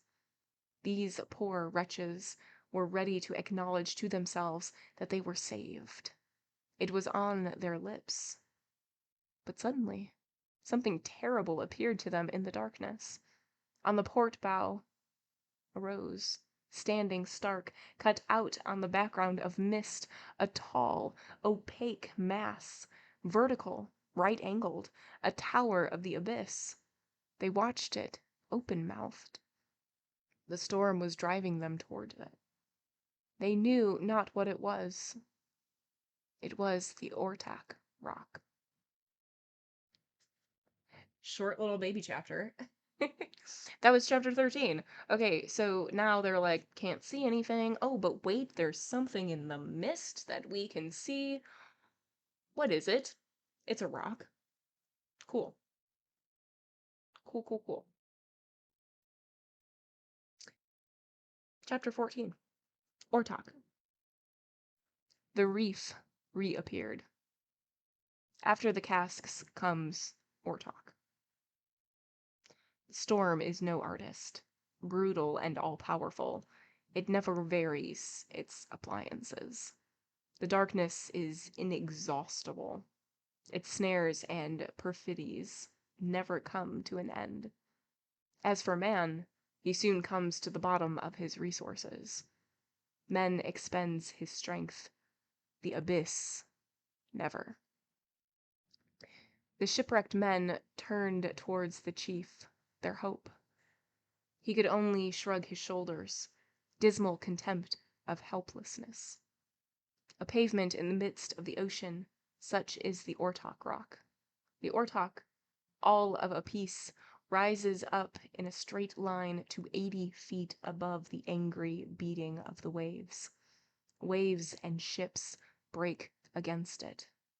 An immovable cube, it plunges its rectilinear planes a peak into the numberless serpentine curves of the sea.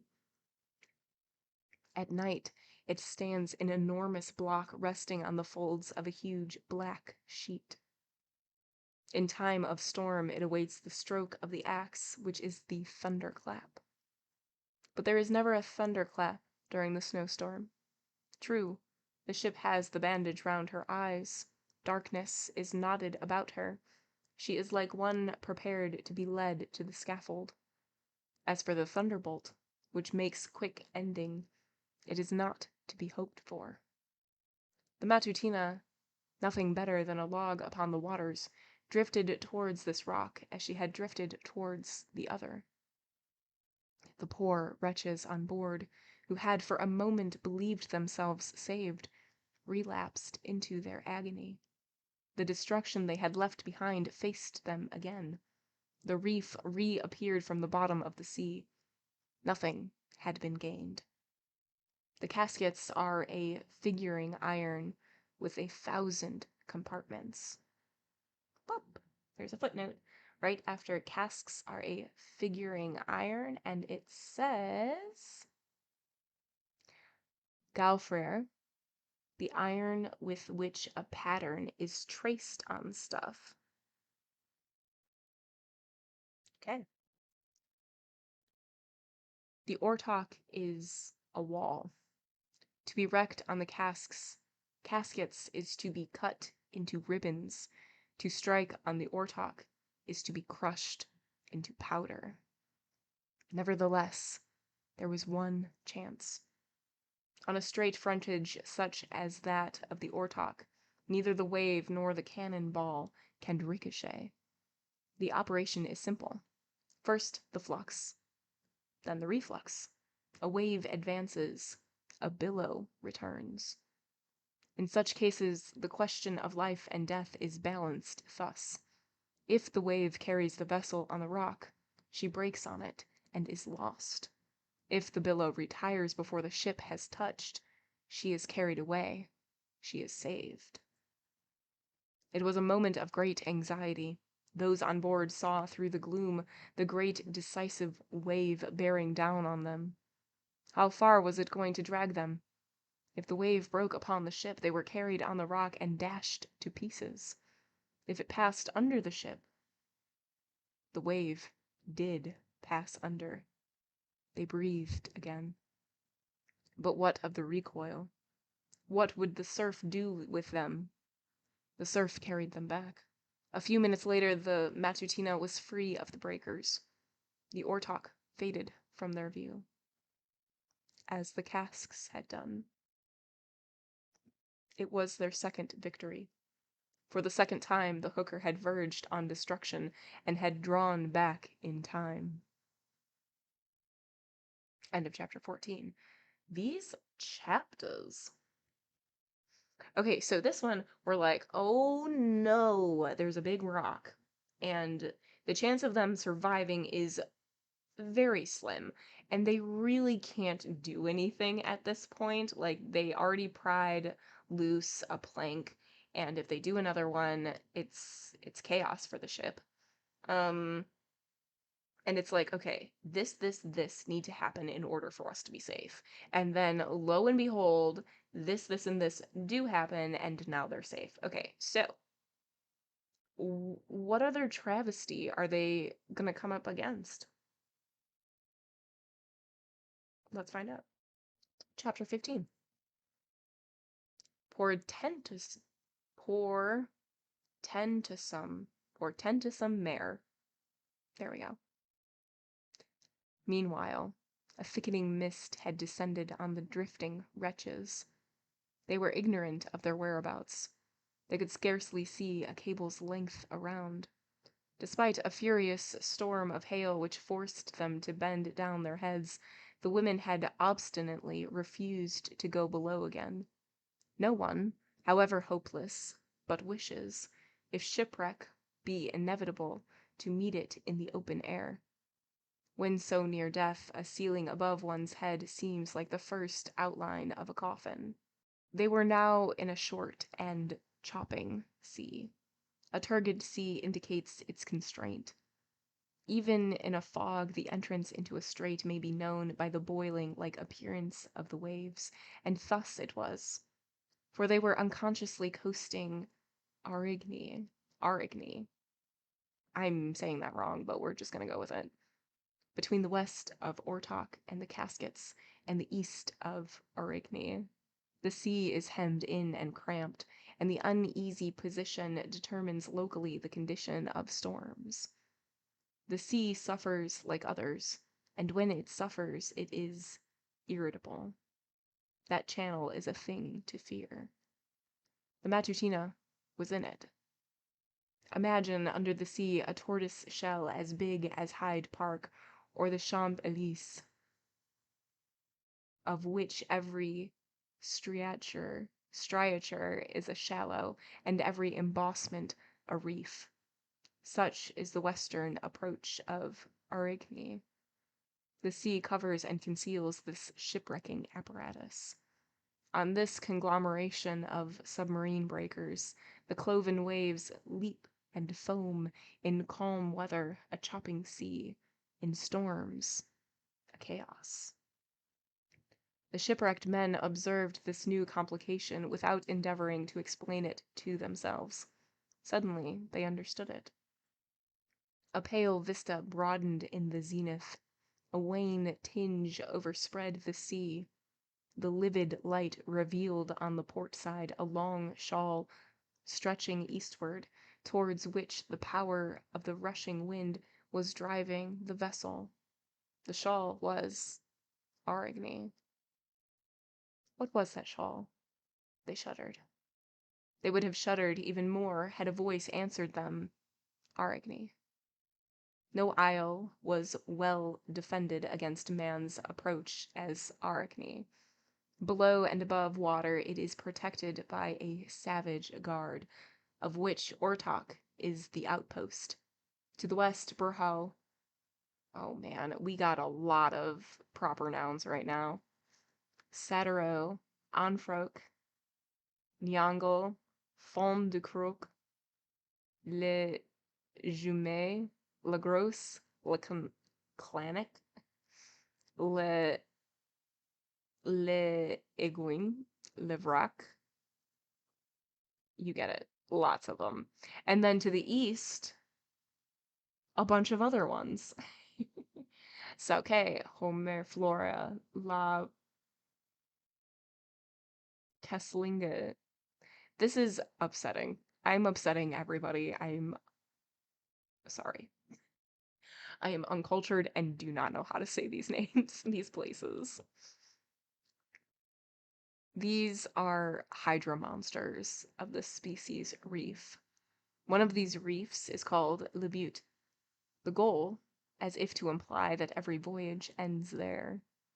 This obstruction of rocks, simplified by night and sea, appeared to the shipwrecked men in the shape of a single dark band, a sort of black blot on the horizon. Shipwreck is the ideal of helplessness, to be near land and unable to reach it, to float, yet not to be able to do so in any desired direction, to rest the foot on what seems firm and is fragile, to be full of life when o'ershadowed by death, to be the prisoner of space, to be walled in between sky and ocean, to have the infinite overhead like a dungeon, to be encompassed by the eluding elements of wind and waves, and to be seized, bound, paralyzed. Such a load of misfortune stupefies and crushes us. We imagine that in it we catch a glimpse of the sneer of the opponent who is beyond our reach. That which holds you fast is that which releases the birds and sets the fishes free. It appears nothing, and is everything. We are dependent on the air which is ruffled by our mouths. We are dependent on the water which we catch in the hollow of our hands. Draw a glassful from the storm, and it is but a cup of bitterness. A mouthful is nausea. A waveful is extermination. The grain of sand in the desert, the foam flake on the sea are fearful symptoms. Omnipotence takes no care to hide its atom. It changes weakness into strength, fills not with all. And it is with the infinitely little that the infinitely great crushes you. It is with its drops the ocean dissolves you. You feel you are a plaything. A plaything. Ghastly epithet. The Matutina is a little above Aragni, which was not an unfavorable position, but she was drifting towards its northern point, which was fatal.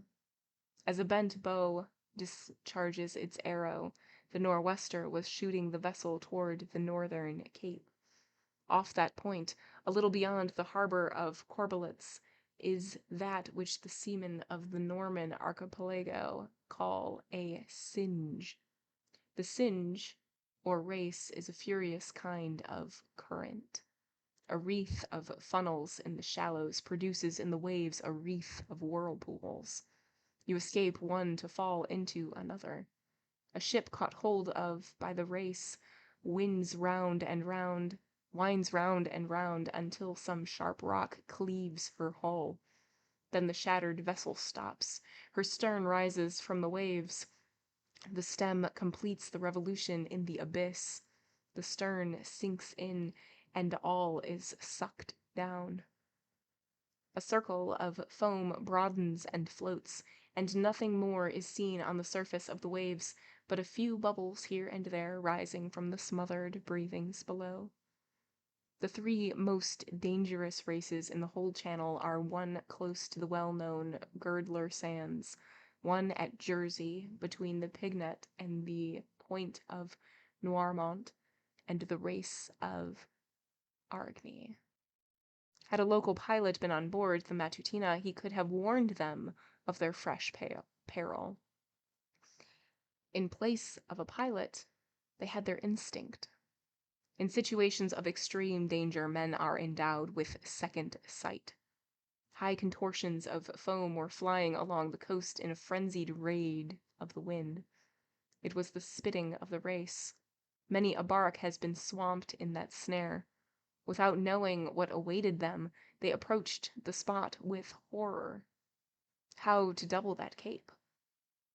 There were no means of doing it. Just as they had seen first the gaskets, then Ortok, rise before them, they now saw the point of Aragni, all of steep rock. It was like a number of giants rising up one after another, a series of frightful duels. The phenomenon of the horizon being invaded by the rocks was thus repeated with the grand monotony of the abyss. The battles of the ocean have the same sublime tautology as the combats of Homer. Each wave, as they neared it, added 20 cubits to the cape, awfully magnified by the mist. The fast decreasing distance seemed more inevitable. They were touching the skirts of the race. The first fold which seized them would drag them in, another wave surmounted, and all would be over. Suddenly the hooker was driven back, as by the blow of the Titan's fist. The wave reared up under the vessel and fell back, throwing the waif back in its mane of foam. The Matutina, thus impelled, drifted away from Aragni. She was again on the open sea. Whence had come the succor? From the wind. The breath of the storm had changed its direction. The wave had played with them. Now it was the wind's turn. They had saved themselves from the caskets. Off Ortok it was the wave which had been their friend. Now it was the wind. The wind had suddenly veered from north to south. The sou'wester had succeeded the nor'wester. The current is the wind in the waters. The wind is the current in the air. These two forces had just counteracted each other, and it had been the wind's will to snatch its prey from the current. The sudden fantasies of ocean are uncertain. They are, perhaps, an embodiment of the perpetual. When at their mercy, man must neither hope nor despair. They do and they undo.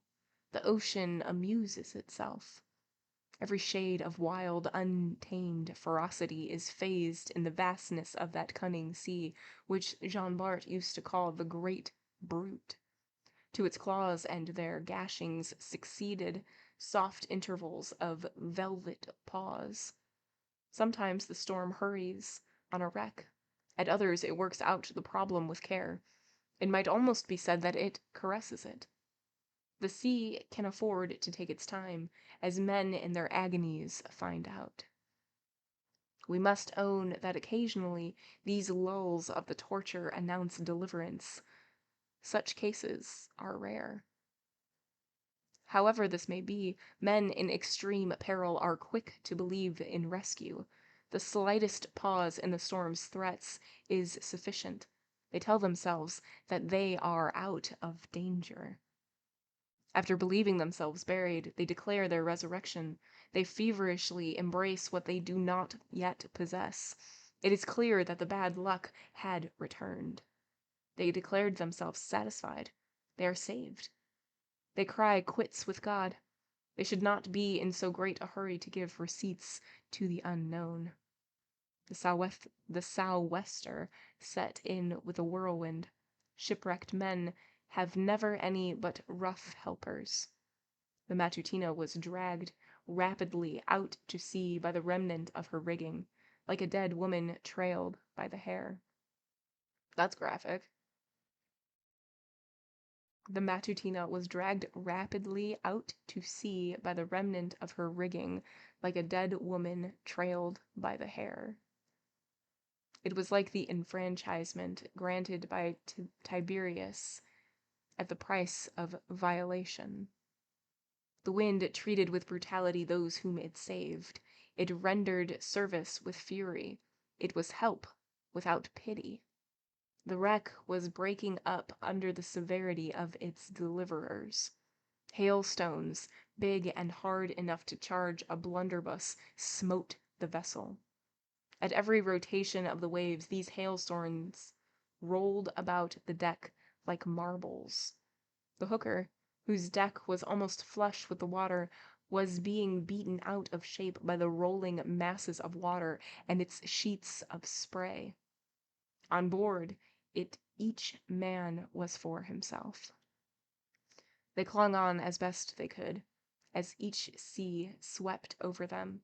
It was with a sense of surprise they saw that all were still there. Several had their faces torn by splinters. Happily, despair has stout hands. In terror, a child's hand has the grasp of a giant. Agony makes a vice of a woman's fingers. A girl in her fright can almost bury her rose-colored fingers in a piece of iron. With hooked fingers they hung on somehow, as the waves dashed on and passed off them, but every wave brought them the fear of being swept away. Suddenly, they were relieved. End of chapter 15. So, they are going towards this area, and it basically means death. Like, the waves are getting worse, there's insane things all around, and it's frightful. But so they're going towards this certain death when suddenly the wind changes, and then it takes them away from this danger.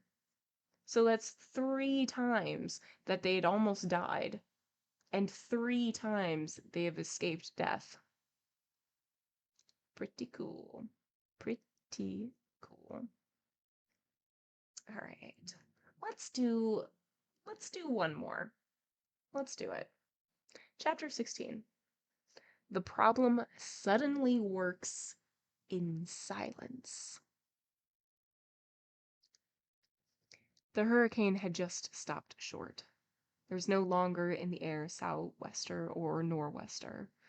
The fierce clarions of space were mute.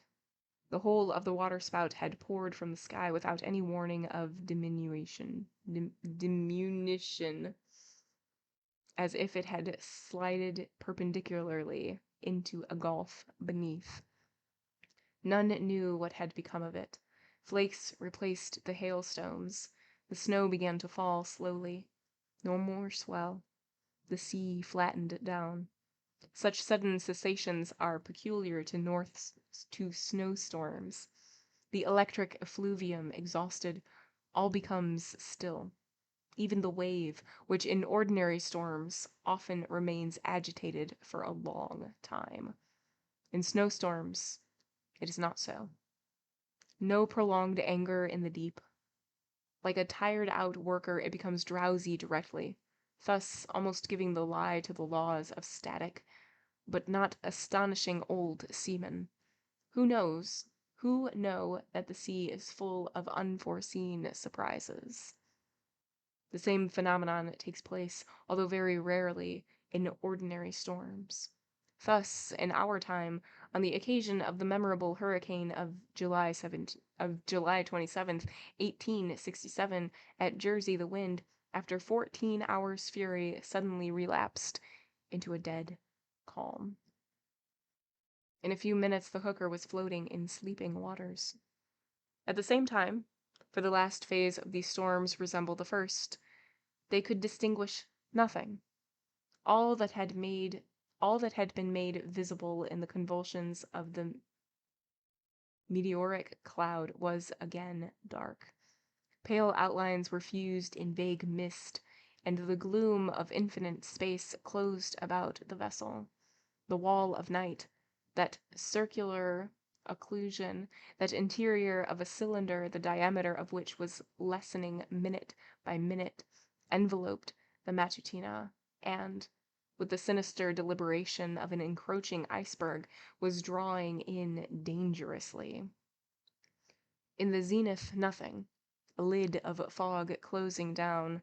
It was as if the hooker were at the bottom of the well of the abyss. In that well, the sea was a puddle of liquid lead. No stir in the waters. Ominous immobility. The ocean is never less tamed than when it is still as a pool. All was silence, stillness, blindness. Perchance the silence of inanimate objects is tacernity. The last ripples glided along the hull. The deck was horizontal, with an insensible slope to the sides. Some broken planks were shifting about irresolutely.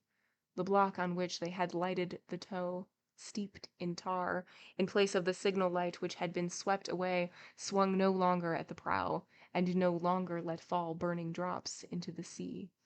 What little breeze remained in the clouds was noiseless. The snow fell thickly, softly, with scarce a slant. No foam of breakers could be heard.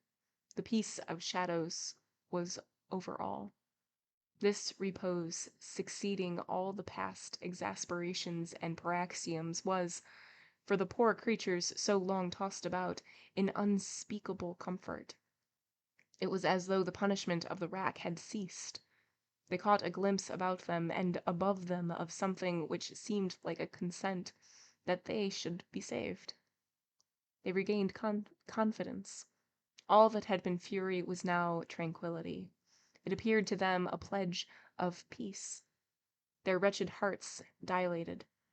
They were able to let go the end of rope or beam to which they had clung, to rise, hold themselves up, stand, walk, move about. They felt inexpressibly calmed. There are in the depths of darkness such phases of paradise, preparations for other things. It was clear that they were delivered out of the storm, out of the foam, out of the wind, out of the uproar. Henceforth all the chances were in their favor. In 3 or 4 hours it would be sunrise. They would be seen by some passing ship. They would be rescued. The worst was over.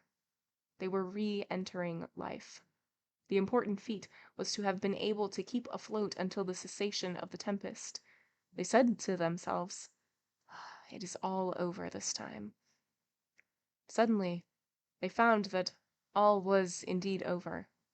One of the sailors, the northern Basque— oh man, that is quite a name, my friend.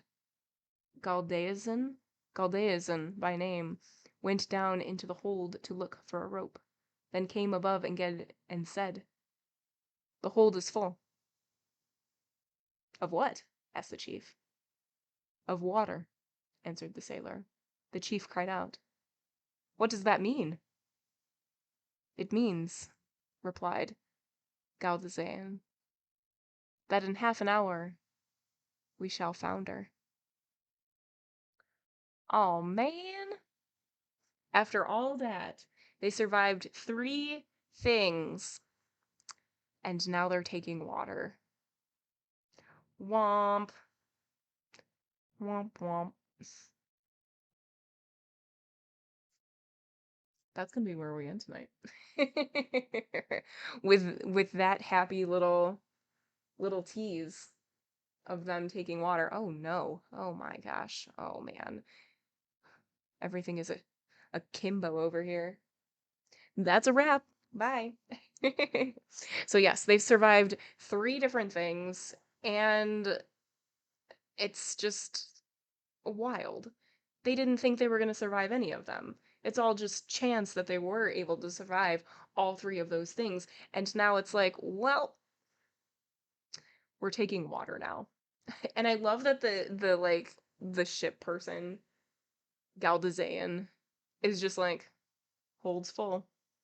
It's like, okay, but of what? It's like, it's full of water.